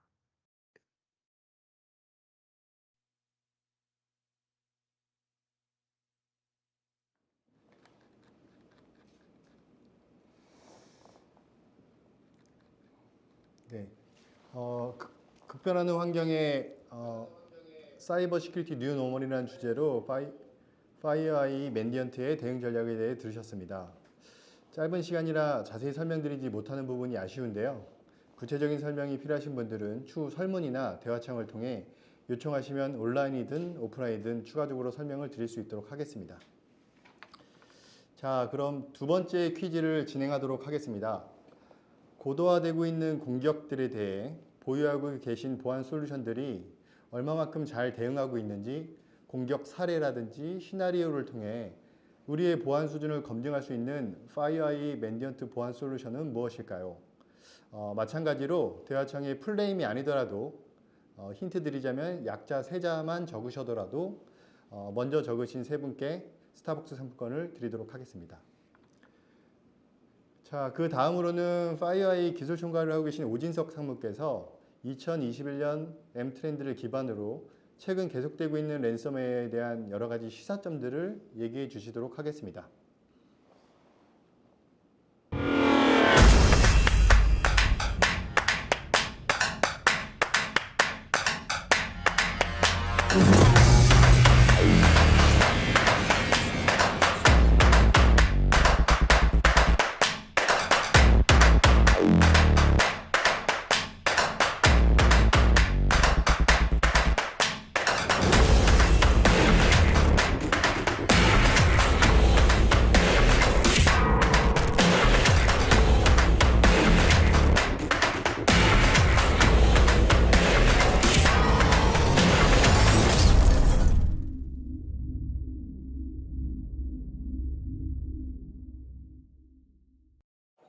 안녕하세요. 파이어아이 기술총괄 상무 오준석입니다. 이번 시간에는 그 M 트렌드 리포트에 대해서 말씀을 좀 드리려고 합니다. M 트렌드 리포트를 아시는 분도 계시겠지만 M 트렌드 리포트는 저희가 12년 동안 굉장히 오랜 시간 동안 매년 발간하는 리포트입니다.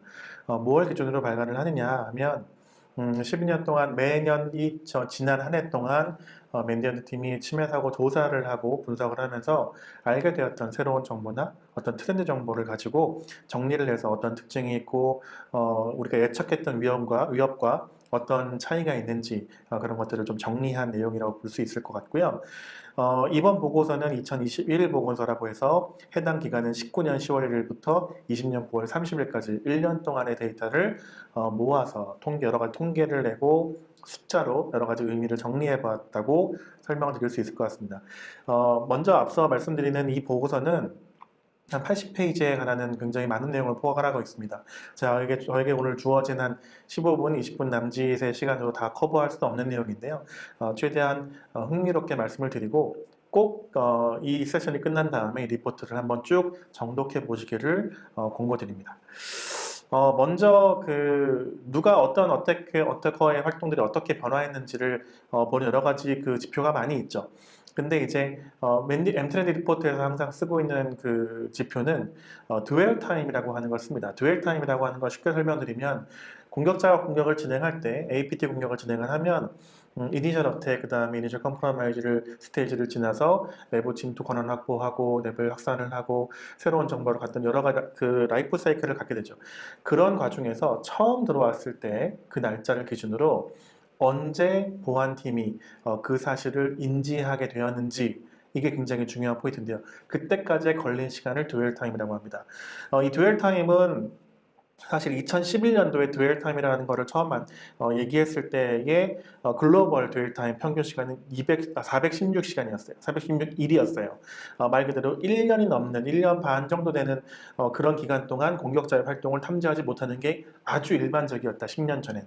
근데 12년이 지난 지금 2020년 한 해 동안의 드웰 타임은 24일로 한 달 이하로 줄었습니다. 굉장히 의미가 있는 거예요. 아래서 장표에서 보시는 것처럼 416일, 243일, 뭐 146일, 100일, 78일, 56일 하다가 24일. 이건 굉장히 큰 변화를 주어졌고 여러 가지 의미가 있겠습니다만 기본적으로 보안에 대응하고 있는 여러 가지 보안 대응 저희가 하고 있는 일들을 굉장히 성숙해졌다. 글로벌하게 많이 성숙해졌다라고 볼 수도 있고 또 하나는 우리가 많이 알고 있는 랜섬웨어가 많이 범해지기 때문에 그걸로 인해서 공격자들이 행동이 더 빨리 발각이 되었다라고 해석해 볼 수 있을 것 같습니다. 그러면 이러한 일들이 어떻게 발견이 되었을까요? 24일의 어떤 평균값을 갖고 있지만 그 내용 중에서 한 절반 정도는 외부에 의해서 절반 한 40% 정도 절반 이하죠. 외부의 어떤 우리가 기관이라든지 다른 어떤 협력사라든지 아니면 파이어 저희 같은 벤더를 통해서 당신 조직이 침해당했습니다. 침해가 의심스럽습니다라고 알려주는 경우도 있고요. 근데 60%에 달하는 그 내용들은 기본적으로 내부에서 SOC 팀이라든지 보안 어떤 헌팅을 통해서 이런 위협을 탐지했다는 것. 앞선 24일의 데이터와 함께 굉장히 큰 의미를 줄 수 있는 그런 데이터로 보여지는 거고요.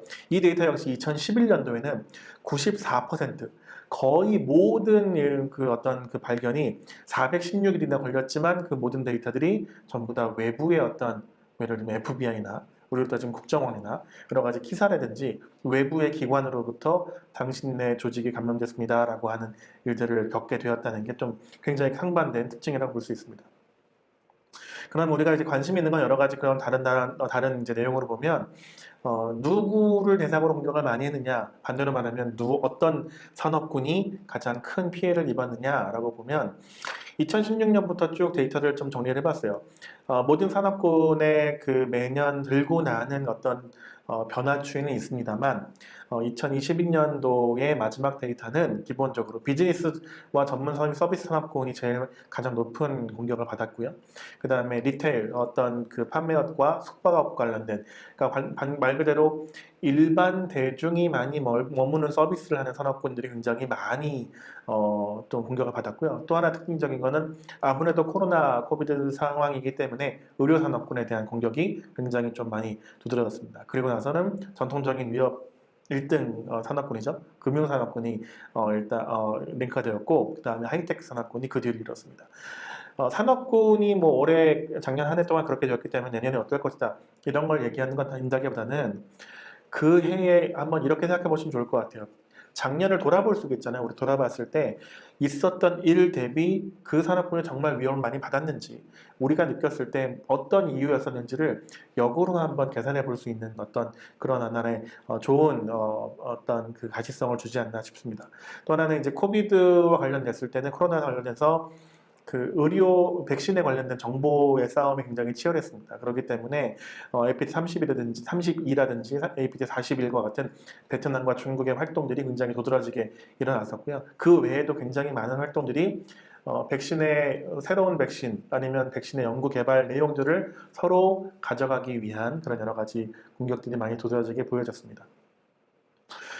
이런 공격들이 산업군마다 이루어질 때 특징들이 있는데 기본적으로 어떤 익스플로이트 활동을 통해서 초기 침투를 하게 되는 그런 감염 벡터를 갖게 되고요. 대부분 우리가 뭐 예전부터 APT 하면 말하는 워터링 홀 기법과 스피어 피싱 기법이라고 얘기할 수 있는데요.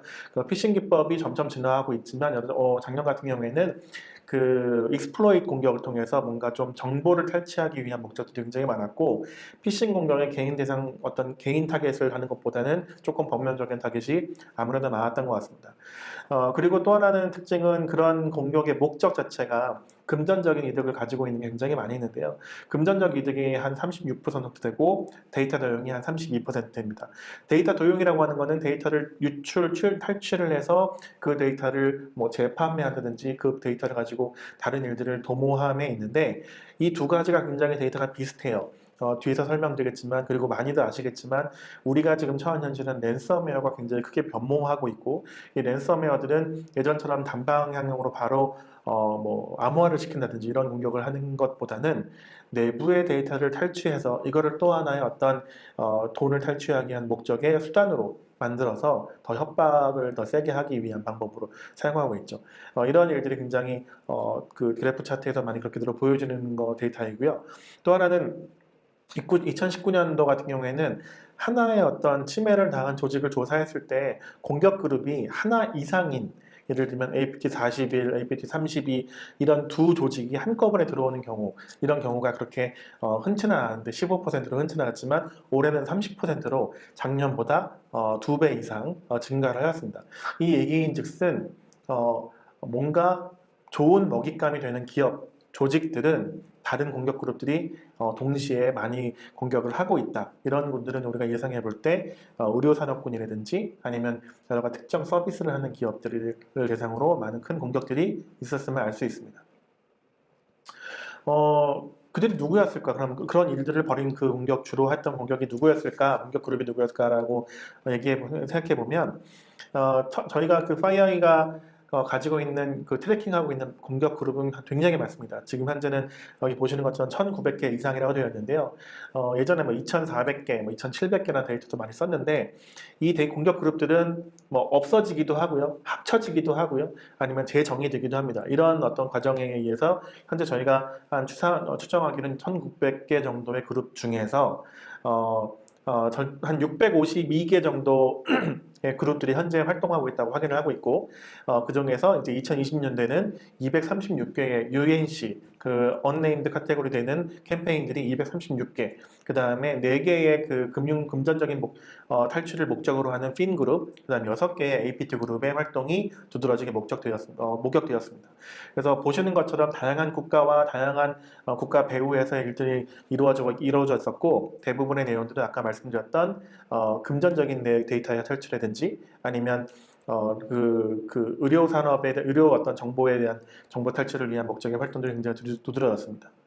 그리고 이런 그룹들이 쓰는 어떤 악성 코드 군들은 굉장히 다양합니다만 가장 많이 두드러지게 사용되었던 머리어 패밀리는 비콘입니다. 비콘은 잘 아시는 것처럼 코발트 스트라이커라고 하는 어떤 테스트 툴에서 이제 테스트 툴의 어떤 내용인데요. 설명해 보시는 것처럼 APT 19, APT 32, APT 40, 41, 핀 6, 7, 9, 11, 한 300개에 이르는 어떤 UNC 그룹을 포함한 많은 그룹들이 비콘을 사용합니다. 비콘은 그만큼 굉장히 파워풀한 툴이고요. 굉장히 변론적인 변종이 가능하고, 또 하나는 이게 상용 툴이기 때문에 출신 성분이 많은 그 어떤 보안 시스템을 우회할 수 있는 방법들도 가지고 있습니다. 또 신뢰를 일정 부분 하고 있기 때문에 공격자들이 그런 또 이제 어떤 채용을 해서 공격하는 방법도 굉장히 많고요. 그 다음에는 우리가 많이 아는 것처럼 엠파이어 그 파워쉘 관련된 어떤 그 또 범용적 오픈소스 툴의 공격도 굉장히 많이 이어졌고요. 그 다음에 메이즈, 네트워커, 랜섬웨어 공격 도구도 그 다음에 뒤를 이루고 있습니다. 그러니까 다시 말하면 이것만으로 모든 걸 해석할 수는 없겠지만 많이 알려진, 많이 사용되는 툴을 통해서 내부에 침투를 하고 그 툴을 통해서 우리가 대응하기 힘든 방법을 통해서 랜섬웨어를 배포한다. 이렇게 해석해 볼 수도 있을 것 같습니다. 그리고 이 랜섬웨어에 대해서 조금 더 말씀을 드리면, 랜섬웨어는 뭐 아무래도 작년 한 해, 그다음 올해도 굉장히 큰 이슈가 되고 있는 내용 중에 하나인데요. 랜섬웨어에 대한 어떤 조사는 재작년에 29년도에 14%의 비율로 조사가 되었어요. 말 그대로 침해 조사를 갔을 때 전체 침해 조사했던 것 중에 한 14%가 랜섬웨어에 의한 공격 또는 랜섬웨어가 포함된 공격이었다. 그러면 작년 같은 2020년에는 25%로 증가를 했습니다. 이 말인즉슨 침해 사고를 간 4건 중에 한 건은 랜섬웨어 공격이었다라고 말씀을 드릴 수 있을 것 같고요. 랜섬웨어는 그 드웰 타임도 굉장히 전체 조사는 한 24일로 말씀드렸지만 랜섬웨어가 포함된 공격에 대한 공격에서의 그 드웰 타임은 5일이었습니다. 굉장히 빠르죠. 그리고 이런 것들이 차이가 굉장히 있다는 것도 말씀드리고, 또 하나는 이 랜섬웨어에 대한 그 피해 조직 비율도 굉장히 많이 늘어났습니다. 쭉쭉쭉 증가를 하고 있습니다. 이 내용들은 예전에는 랜섬웨어를 당했어도 당했던 조직들이 감출 수 있었어요. 뭐 나 안 당했습니다라고 뭐 우기면 누가 알 수 있겠어요? 그렇지만 지금은 아시는 것처럼 그 어떤 쉐이밍 사이트라고 하죠. 그래서 뭔가 외부에 퍼블리싱을 해버립니다. 어느 기업을 내가 탈취했고 랜섬웨어 감염시켰어. 돈을 주지 않으면 더 많은 정보를 다 퍼블리싱 할 거다라고 협박을 하기 때문에 외부에 노출되는 빈도와 그런 내용들이 더 많아졌기 때문에 이런 현상이 벌어진 거라고 볼 수 있을 것 같습니다. 그리고 이제 엠트렌드 리포트를 보시면 랜섬웨어에 대한 굉장히 많은 내용들이 있어요. 그리고 랜섬웨어 중 아까 말씀드린 것처럼 4건 중에 한 건, 침해 사고를 갔을 때 4건 중에 한 건이 랜섬웨어이기 때문에 뭔가 특징을 뽑을 수 있었는데요. 여기 보시는 것처럼 약간 기술적인 내용으로 볼 수 있지만 랜섬웨어를 당했던 그런 기업들이 가지고 있었던 공통적인 특징입니다. 랜섬웨어는 다시 말씀드리지만 옛날처럼 단순하게 한 PC를 감염시키고 여러 PC를 감염시키는데 끝나는 게 아니라 그 전에 이미 침투를 해서 내부의 데이터들을 다 확보를 하고 중요한 데이터나 모든 것들을 다 탈출을 한 다음에 랜섬웨어를 감염을 시키는 방식으로 이제 방식을 바꿨고 또 이 모든 형식 또한 단편적인 어떤 한 조직이 아니라 RASS라고 하죠. 라스라고 하는 랜섬웨어 에이저 서비스 형태로 이런 것들을 제공하기 때문에 굉장히 전문적이고 굉장히 쉬운 방법으로 시작을 하게 됩니다. 그렇기 때문에 뭔가 굉장히 빠른 확산 도구와 내부 침투와 하는 방법들이 필요한데 특징적으로 보면 액티브 디렉터리를 사용을 하는 고객 중에서 불필요하게 많은 권한을 가지고 있는 계정들이 분명히 존재했다는 게 특징 중에 하나고요. 또 하나는 이제 서비스 사용자 네임, 서비스 프린시플 네임, SPN으로 구성된 높은 권한의 컴퓨터 권한, 컴퓨터 계정이 아닌 사용자 유형들을 사용하고 있었다. 요거는 이제 조금 더 세부 내용들을 설명을 한번 읽어보시면 아시겠지만 사실상 조직 내에서 꼭 필요하지 않은 계정들이 존재했다라고 이해하셔도 무방합니다. 또 하나는 이제 많은 엔드포인트 툴을 사용하는데 그 툴에 어떤 관리자 권한들이 굉장히 많이 포함되어 있는 경우도 다수 있었고요. 또 하나는 랜섬웨어를 나중에 일단 배포하기 위한 그다음 그룹 폴리시 오브젝트가를 수정할 수 있는 권한들도 다 확보할 수 있게끔 뭔가 비정상적인 파일을 악성 코드를 그냥 날로 실행시키는 게 아니라 가지고 있는 권한을 통해서 정상적인 방법으로 우회할 수 있는 권한을 상승할 수 있는 많은 어떤 어떻게 보면 좀 실수 아니면 구멍이라고 볼 수 있는 것들이 있죠. 그런 부분들이 굉장히 많이 존재했다는 게 특징적으로 볼 수 있습니다. 그 다음에 이런 내용들은 한번 그 본 리포트를 보시면 좀 세부적으로 기술적인 내용들을 확인해 보시면 좋을 것 같고요. 또 이거를 이제 복구하기 위한 여러 가지 과정들을 저희가 같이 진행을 하는데 그랬을 때 어려움들이 굉장히 많이 있었다고 합니다. 이런 내용들도 소개가 되어 있는데 복구를 하기 위해서는 현황 조사를 굉장히 좀 잘 해야 됩니다. 현황 조사를 해야 되는데 공격자가 어떻게 어떤 메커니즘으로 들어왔는지, 그러니까 어떤 팩터를 사용했는지, 어떤 툴과 어떤 취약점들을 사용했는지를 파악하는 게 굉장히 중요하고, 그 다음에 어떤 인그레스, 이그레스 포인트에서 어떤 포인트에서 활동을 했는지, 탐지할 수 있었는지, 이런 것들을 면밀하게 분석할 수 있는 방법이 되게 중요하고요. 또한 이제 보안 엔클레이브라고 해서 좀 저도 생소했던 내용인데, 기본적으로 말씀드리면 어떤 레이어처럼 어떤 권한의 그 내용들을 다 그 정의를 해놓는 거죠. 그렇게 해놓으면 우리가 복구를 할 때 이런 부분들이 굉장히 빠른 복구를 도울 수 있게 일순위적으로 복구를 해도 괜찮은 영역과 그 다음에 뭔가 어떤 조치를 해야 되는 영역과 이런 순위를 나눌 때도 굉장히 도움이 되는 어떤 그런 내용들을 좀 설명하고 있고요. 그 다음에 복구 및 정상화 프로세스를 하는데 어려움을 주는 이유는 액티브 디렉터리를 바로 셧다운을 시키는 경우가 굉장히 많습니다. 왜냐하면 우리가 그 랜섬웨어를 맞닥뜨리고 그다음에 그 상황에 있어서 뭔가 이제 복구를 하려고 봤더니 액티브 디렉터리가 대응 조사를 해봤더니 액티브 디렉터리 감염이 되었더라. 그럼 굉장히 무서운 공포심이 들기 때문에 쉽게 액티브 디렉터리를 셧다운 시켜버립니다. 그러면 원활한 조사도 힘들고 그 다음에 그거에 의한 복구를 할 때도 어떻게 이네이블을 시켜서 어디서부터 시작할지가 굉장히 힘들기 때문에 그런 부분들이 좀 이제 복구의 저해 요소가 되고요. 또 하나는 이제 그 우리가 백업과 관련된 아니면 리스토어와 관련된 여러 가지 훈련도 많이 있고 정책도 많이 있습니다만 실제로 이런 상황이 났을 때 완전 맨 땅에서부터 저 100% 되는 수준까지 70% 되는 수준까지의 복구 트레이닝이라든지 실제적인 활동들을 해본 적이 없죠.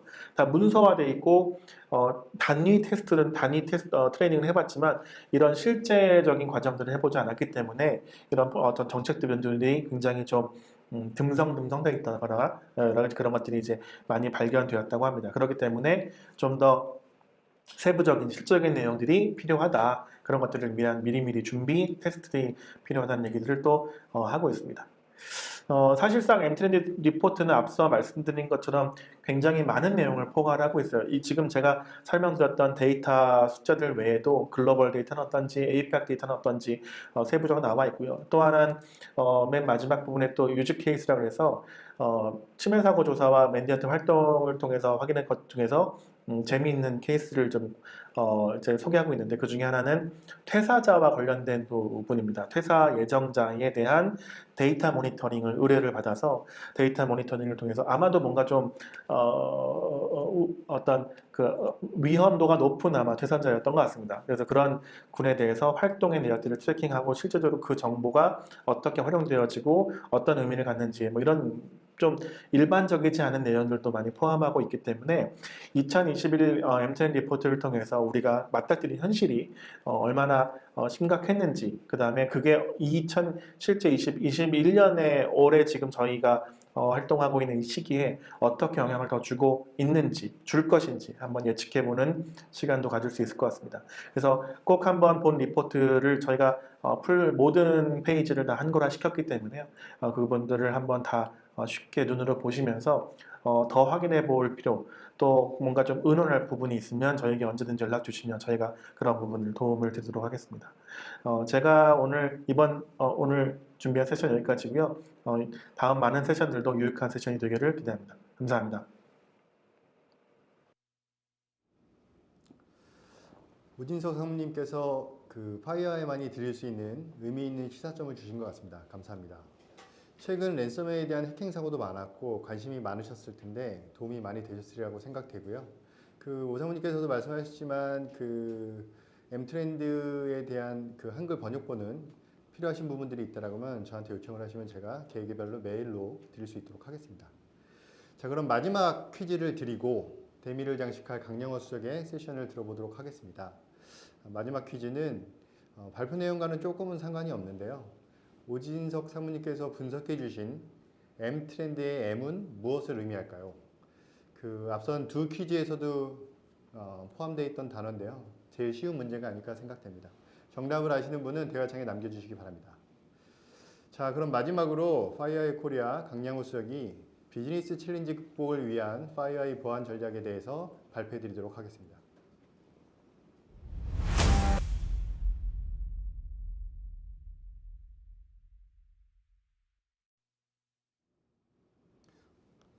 안녕하십니까. 파이어아이의 강량호입니다.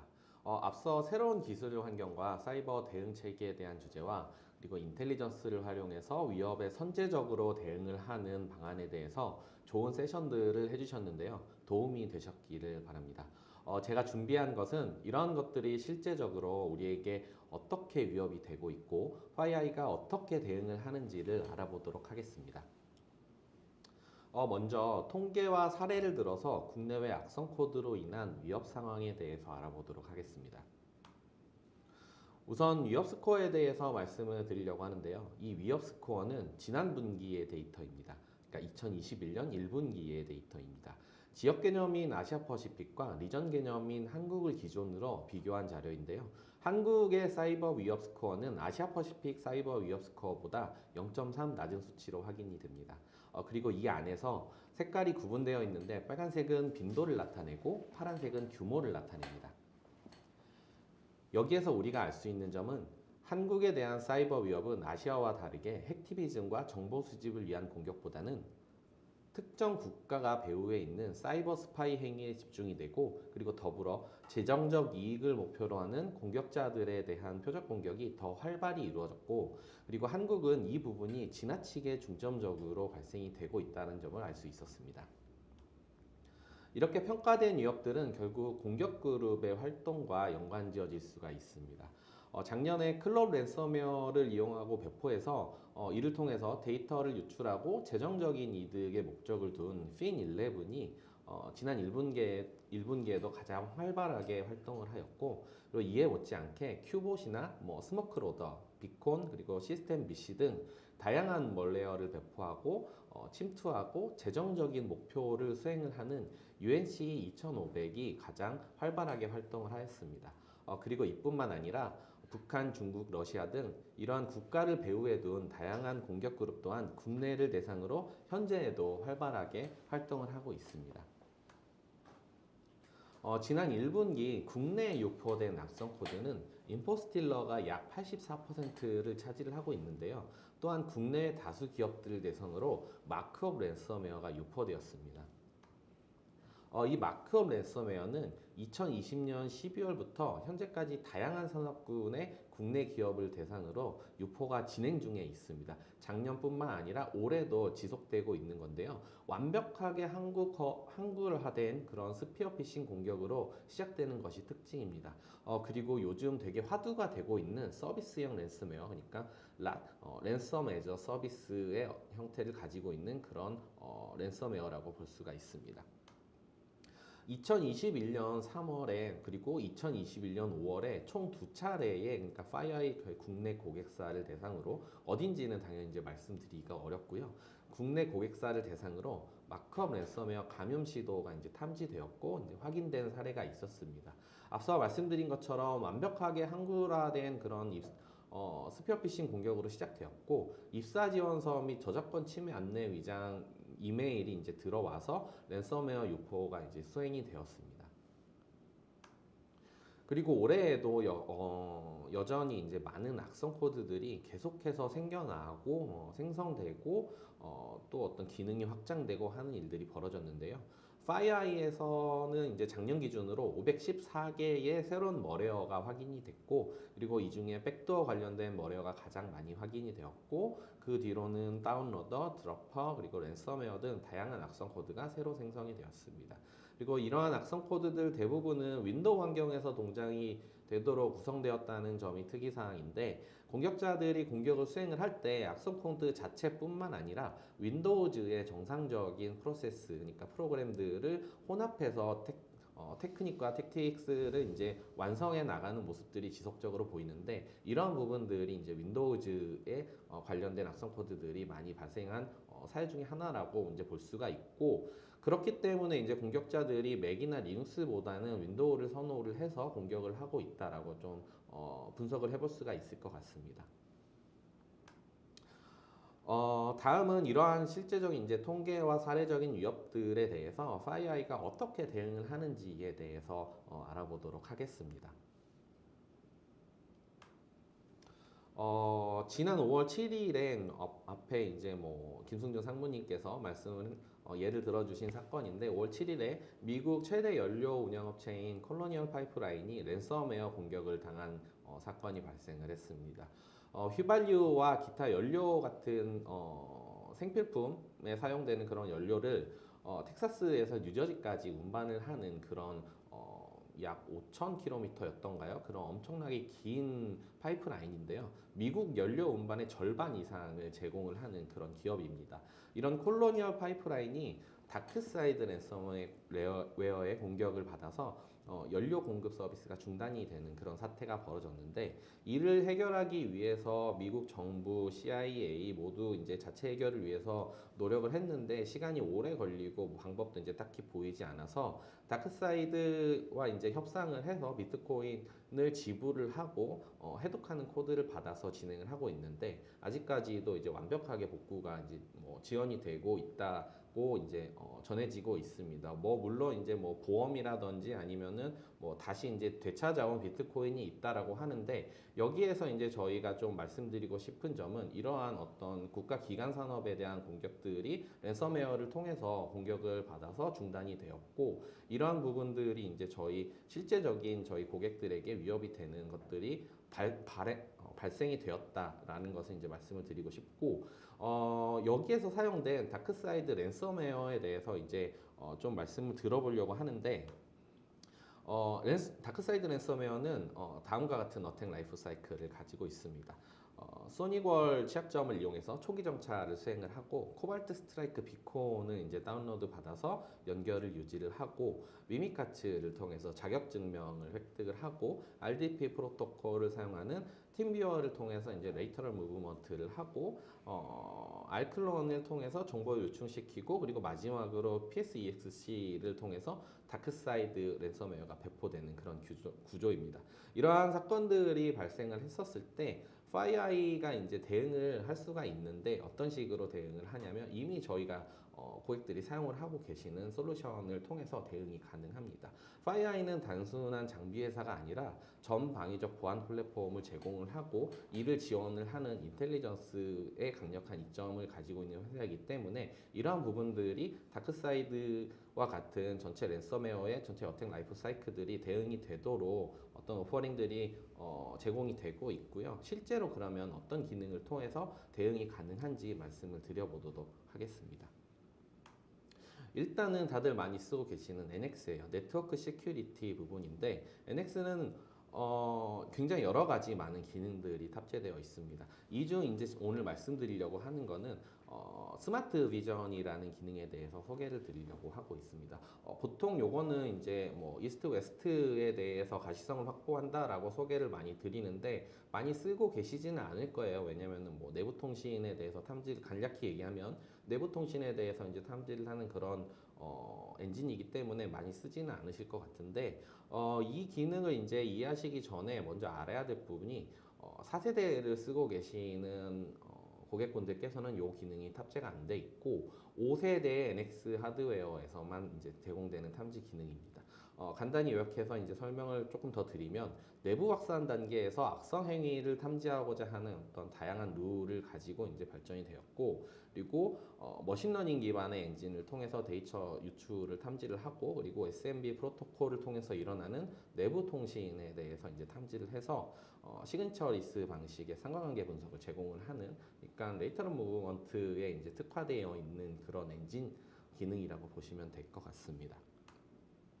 실제로 이제 기존 4세대 NX에서는 초기 침투에서 이루어지는 익스플로이터는 드라퍼 아니면은 외부로 나가는 콜백 통신이니까 내부에서 외부, 외부에서 내부에 대해서니까 이거는 이제 사우스, 노스라고 저희가 표현을 하는 그런 공격에 대해서 이제 탐지를 했었는데 5세대에서 스마트 비전이 이제 탑재가 되면서 앞서 설명드린 내부에서 일어나는 권한 상승 및 내부 확산에 대한 시도가 탐지가 되게 됩니다. 그리고 데이터 유출 시도 등에 대한 다양한 활동들을 탐지를 할 수가 있고 이런 권한 상승이 내부 확산에 대한 가시성을 확보해 드리는 이런 제공을 해드리고 있는데 이런 스마트 비전 엔진은 어택 라이프 사이클에서 전방위적인 네트워크에 대해서 모니터링을 하고 탐지를 해서 우리의 보안 상태에 대한 수준을 한층 더 올려줄 수가 있습니다. 아까 전에 다크사이드 랜섬웨어의 어택 라이프 사이클 중에 내부 전파를 하는 부분, 그러니까 레이터럴 무브먼트를 하는 부분이 있는데 실제 리디알이 없다고 하더라도 NX 장비를 통해서 레이터럴 무브먼트를 탐지를 할 수 있다라는 부분을 강조드리고 설명드리는 거고요. 그리고 다시 한번 말씀드리지만 이 기능은 5세대 장비에서만 지원되는 기능이어서 4세대 장비는 아쉽게도 좀 지원이 되지 않는 그런 기능입니다. 네. 그리고 방금 잠깐 EDR에 대해서 언급을 드렸는데 FireEye HX, 그러니까 엔드포인트 솔루션에서도 전방위적인 어택 라이프 사이클에 대해서 대응이 가능합니다. 다들 아시다시피 FireEye 엔드포인트 솔루션, 그러니까 HX는 네 가지의 탐지 엔진으로 이루어져 있는데요. 차단을 담당하는 머레어 프로텍션, 그리고 머신러닝 엔진이 머레어 가드, 그리고 행위 분석 엔진이 익스플로이트 가드의 세 가지 엔진이 탑재가 되어 있고 그리고 탐지 자체를 IOC를 기반으로 탐지를 하는 IOC 리얼타임 IOC 엔진과 그리고 수집과 어떤 분석을 담당하는 트리아지 및 에퀴지션 기능으로 EDR의 기능을 다 하고 있습니다.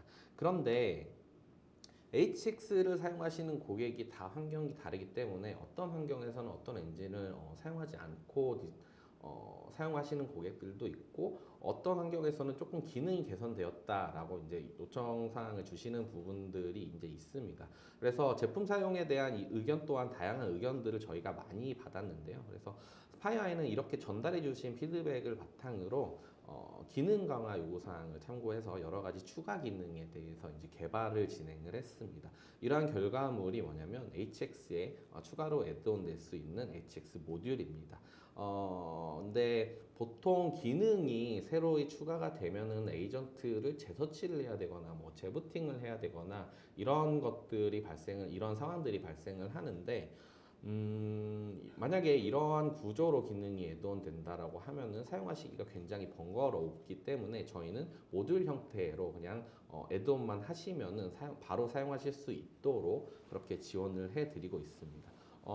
조금 더 쉽게 설명드리면 재설치를 하지 않고 바로 스타트 버튼만 누르시면 사용하실 수 있는 기능들이고요. 그리고 필요한 기능들만 추가적으로 이제 선택해서 설치를 할 수 있습니다. 그리고 한 가지 중요한 부분은 이러한 기능들이 굉장히 여러한 기능들이 지금 제공이 되고 있고 제공을 할 예정인데 기능 확장에 대한 부분에 대해서 추가적인 비용은 당연히 들어가지 않습니다. 이러한 기능들은 계속 이제 발전하고 개선이 되고 있고 언제든지 이제 저희 지사나 파트너를 통해서 무료로 설치를 이제 사용을 하실 수가 있는데 전체적인 기능에 대해서 지금 시간 관계상 다 설명을 드릴 수는 없고 저희가 나중에 기회를 만들어서 따로 설명을 드릴 수 있는 기회를 만들도록 하겠습니다. 앞서 말씀드린 다크사이드 랜섬웨어에 대해서 HX를 통해서 전방위적으로 이제 대응이 가능하다라고 말씀을 잠깐 드렸는데 실제로 어떻게 대응이 가능한지를 좀 설명을 드리도록 하겠습니다. 초기 침투 부분에서는 머레어 프로텍션 기능을 이용해서 머레어를 탐지를 하고 차단을 하고 거점 확보 부분에서는 이제 호스트에서 일어나는 행위에 대해서 인디케이터 IOC 엔진을 통해서 탐지를 하게 됩니다. 그리고 내부에 침투했다 하더라도 내부 활동을 위한 권한 상승 그리고 자격 증명 탈취가 이제 필요한데 이 부분에 대해서 방금 전에 소개를 드린 모듈을 통해서 이제 대응이 가능합니다. 프로세스 가드라는 모듈을 통해서 탐지 및 차단을 할 수가 있고요. 혹이나 여기에서 이제 자격 증명 탈취가 아닌 권한 상승 우회를 통해서 활동한다 하더라도 또 모듈 기능인 UAC 프로텍트 모듈을 통해서 탐지 및 차단을 할 수가 있습니다. 그리고 내부에서 레이터런 무브먼트가 시도가 일어난다고 하더라도 로그온 트래커를 통해서 감지를 하고 차단할 수가 있고 이 로그온 트래커 역시 추가적으로 이제 제공이 되는 그런 모듈입니다. 이 화면만 보더라도 엔드포인트 시큐리티니까 HX 제품에서 호스트에서 일어나는 전방위적인 어택 라이프 사이클에 대해서 대응을 할 수 있고 차단을 할 수 있는 그런 제품으로 이제 저희가 활용을 할 수가 있는데 지금 방금 말씀드린 세 가지 모듈에 대해서 좀 설명을 드리고자 합니다. 설명드리고자 하는 모듈은 프로세스 가드 그리고 UAC 프로텍트 로그온 트래커입니다. 첫 번째로 프로세스 가드 모듈입니다. 윈도우즈 운영체제 내에서 자격증명 데이터, 그러니까 이러한 부분들을 도용을 하는 거에 대해서 보호를 하는 모듈인데 조금 더 이제 기술적으로 설명을 드리면 엘사스에 이제 자격증명에 대한 정보가 포함이 되어 있습니다. 엘사스를 덤프를 뜨게 되면은 자격증명 정보가 덤프가 되게 되는데 이거를 차단을 하는 기능입니다. 프로세스 가드를 실행을 시키게 되면은 엘사스에 올라가는 자격증명 덤프할 수 있는 그런 기능이 차단이 되고 실제로 미미카치를 통해서 엘사스 덤프를 하면은 자격증명이 덤프가 되는데 이 부분에 대해서 가드를 올리면은 화면에 보시는 바와 같이 덤프가 떠지지가 않습니다. 네. 실제로 파일이 떨어진다 하더라도 그러니까 악성 파일이 떨어져서 자격증명을 하려고 하는 시도가 일어난다 하더라도 감염이 됐다 하더라도 자격증명을 얻지 못하기 때문에 그 다음 단계로 진행을 할 수 없게 만드는 그런 모듈이라고 이해를 하시면 될 것 같습니다. 그리고 다음은 UAC 프로텍트 모듈인데요. 권한 우회를 방지하고자 제공되는 그런 모듈입니다. 윈도우에서 기본적으로 제공이 되는 유저 액세스 컨트롤이라는 보안 기능이 있습니다. 이게 뭐냐면 다들 아시는 기능이에요. 윈도우즈에서 어떤 파일을 만약에 우리가 실행을 했을 때 사용자의 확인을 하는 그런 팝업 창이 뜹니다. 네, 그게 UAC, 그러니까 유저 액세스 컨트롤이라는 기능인데 이 과정을 바이패스하게 되면은 권한이 있는 사용자 모르게 프로그램이 실행이 되거나 설치가 되는 그런 일들을 공격자가 할 수 있게 됩니다. 여기서 말하는 공격자는 악성 코드겠죠. UAC 바이패스는 권한 부여 제어를 뛰어넘는 그런 어떤 일반적인 방법으로 많이 사용되는 그런 공격이고요. 그리고 DLL 리플렉션이 포함된 파워쉘 스크립트를 이제 사용해서 굉장히 이제 매우 쉽게 사용이 가능합니다. 그리고 이거를 이용해서 뭐 또 다른 방법으로 이제 우회가 많이 가능한 방법인데 요 기능 자체를 우회를 할 수 없도록 이제 방지를 하는 그런 모듈이라고 보시면 될 것 같습니다. 그러니까 드라퍼가 어떤 악성 코드를 다운로드 받아서 사용 권한이 있는 사용자를 모르게 어떤 파일을 실행시키거나 설치를 하려고 할 때 방지를 하는 모듈이라고 이해를 하시면 될 것 같습니다. UAC 자체가 윈도우에서 사용되는 모듈이다 보니까 이것 또한 윈도우에서 이제 지원되는 모듈이다라고 보시면 될 것 같습니다. 그리고 다음에는 이제 로그온 트래커에 대해서 설명을 드리려고 하는데요. 이름에서도 알 수 있다시피 로그온, 그러니까 레이터럴 무브먼트를 위해서 로그온하는 기능, 로그온하는 행위를 트래킹하는 그런 모듈입니다. 만약 이 모듈을 설치를 하시게 되면은 네트워크 상의 로그온 행위에 대해서 성공과 실패를 탐지를 하게 되고요. 그래서 만약에 레터럴 무브먼트를 하려면 우리가 뭔가의 아이디 패스워드를 알고 있지 않는다라고 하면은 필연적으로 브루트 포스 공격을 수행을 하게 되는데 그것들은 이제 성공과 실패 행위가 주르르륵 뜨게 된다라고 하면은 저희가 바로 어떤 악성 행위가 네트워크 상에서 일어나고 있구나라고 저희가 HX를 통해서 바로 확인을 할 수가 있습니다. 또한 그리고 실행하는 네트워크 접근에 대해서 어떤 행위의 속성에 따라서 분류 그리고 정리를 해서 가시성을 추가적으로 확보를 할 수 있도록 지원을 하는 어떤 네트워크 행위에 대해서 트래킹하는 그런 모듈이다. 레이터럴 무브먼트에 대해서 가시성을 확보를 할 수 있는 모듈이다 라고 이제 설명을 드릴 수가 있을 것 같습니다. 제가 준비한 건 여기까지고요. 지금까지 국내 보안 위협 동향과 그리고 FireEye 솔루션, 그러니까 기존에 고객분들께서 사용을 하고 계시는 NXHX와 같은 FireEye 솔루션을 이용해서 대응을 하는 그런 방안에 대해서 간략하게 설명을 드렸습니다. 처음에 이경호 교수님께서 말씀해주신 새로운 기술 환경과 사이버 대응 체계를 기반으로, 그리고 김승준 상무님께서 말씀해주신 인텔리전스를 활용한 선제적 대응 전략을 수립하고, 그리고 FireEye, 그러니까 방금 전에 제가 소개해드린 기존에 지금 사용을 하고 계시는 FireEye 솔루션으로 실제적인 위협에 대해서 대응을 한다면 새로운 시대에 발생하는 새로운 위협들도 충분히 대응을 하실 수 있을 거라고 생각을 합니다. 오랜 시간 이제 경청을 해주셔서 굉장히 감사드리고요. 앞으로 좋은 모습으로 자주 찾아뵙도록 하겠습니다. 감사합니다.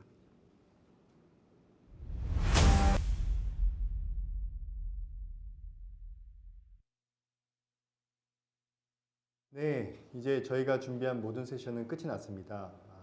귀하신 분들 모시고 의미 있는 시간 되기 위해서 열심히 준비는 했지만 그래도 많이 부족한 부분도 있었을 것 같습니다. 부족한 부분이 있더라도 긴 시간 경청해 주셔서 너무 감사합니다. 자, 그럼 퀴즈의 정답자를 발표하고 행사를 마무리하도록 하겠습니다. 총 3번의 퀴즈를 냈고 각 3분씩 총 9명께 스타벅스 상품권 3만원짜리를 등록해 주신 핸드폰 번호로 보내드릴 예정이고요. 퀴즈 정답자 3분은 중복되지 않도록 총 9분을 선정한 점 참고해 주시기 바랍니다. 첫 번째 퀴즈 정답자는 성함만 말씀드리겠습니다. 강준형님, 조민영님, 박세민님. 두 번째 퀴즈 정답자는요, 전두현님, 이동훈님, 이호승님. 그리고 마지막 세 번째 퀴즈 정답자는 김리한님, 백승성님, 박동순님입니다. 혹시 뭐 바쁘신 일이 있어서 먼저 나가시더라고 하셔더라도 이렇게 선정되셨기 때문에 등록된 핸드폰 번호로 상품권은 발행이 될 예정이고요. 그리고 마지막으로 저희가 야심차게 준비했던 휴즈케어를 타가실 한 분을 발표하도록 하겠습니다. 많은 분들이 좋은 질문 많이 해주셨는데요. 질문들이 사실 다 좋은 내용이어서 저희가 판단하기가 좀 많이 어려움이 있었던 것 같습니다. 그래서 저희가 판단하기에는 오늘 CDL의 첫 번째 질문을 해주시고 그 외에도 많은 이렇게 채팅창에 열의를 보여주셨던 엄진국님께 휴즈케어를 드리도록 하겠습니다. 엄진국님 축하드리고요. 이제 발표 화면이 종료되면 화면에 QR코드랑 설문 링크가 아마 공유가 될 겁니다. 이번 행사에 대한 의견을 남겨주시고 그 남겨주신 분들에 한해서는 노트북 거치대를 빠짐없이 선물로 드릴 예정이니까요. 꼭 마지막까지 참여해 주시면 감사하겠습니다. 긴 시간 경청해 주시고 참여해 주셔서 감사합니다.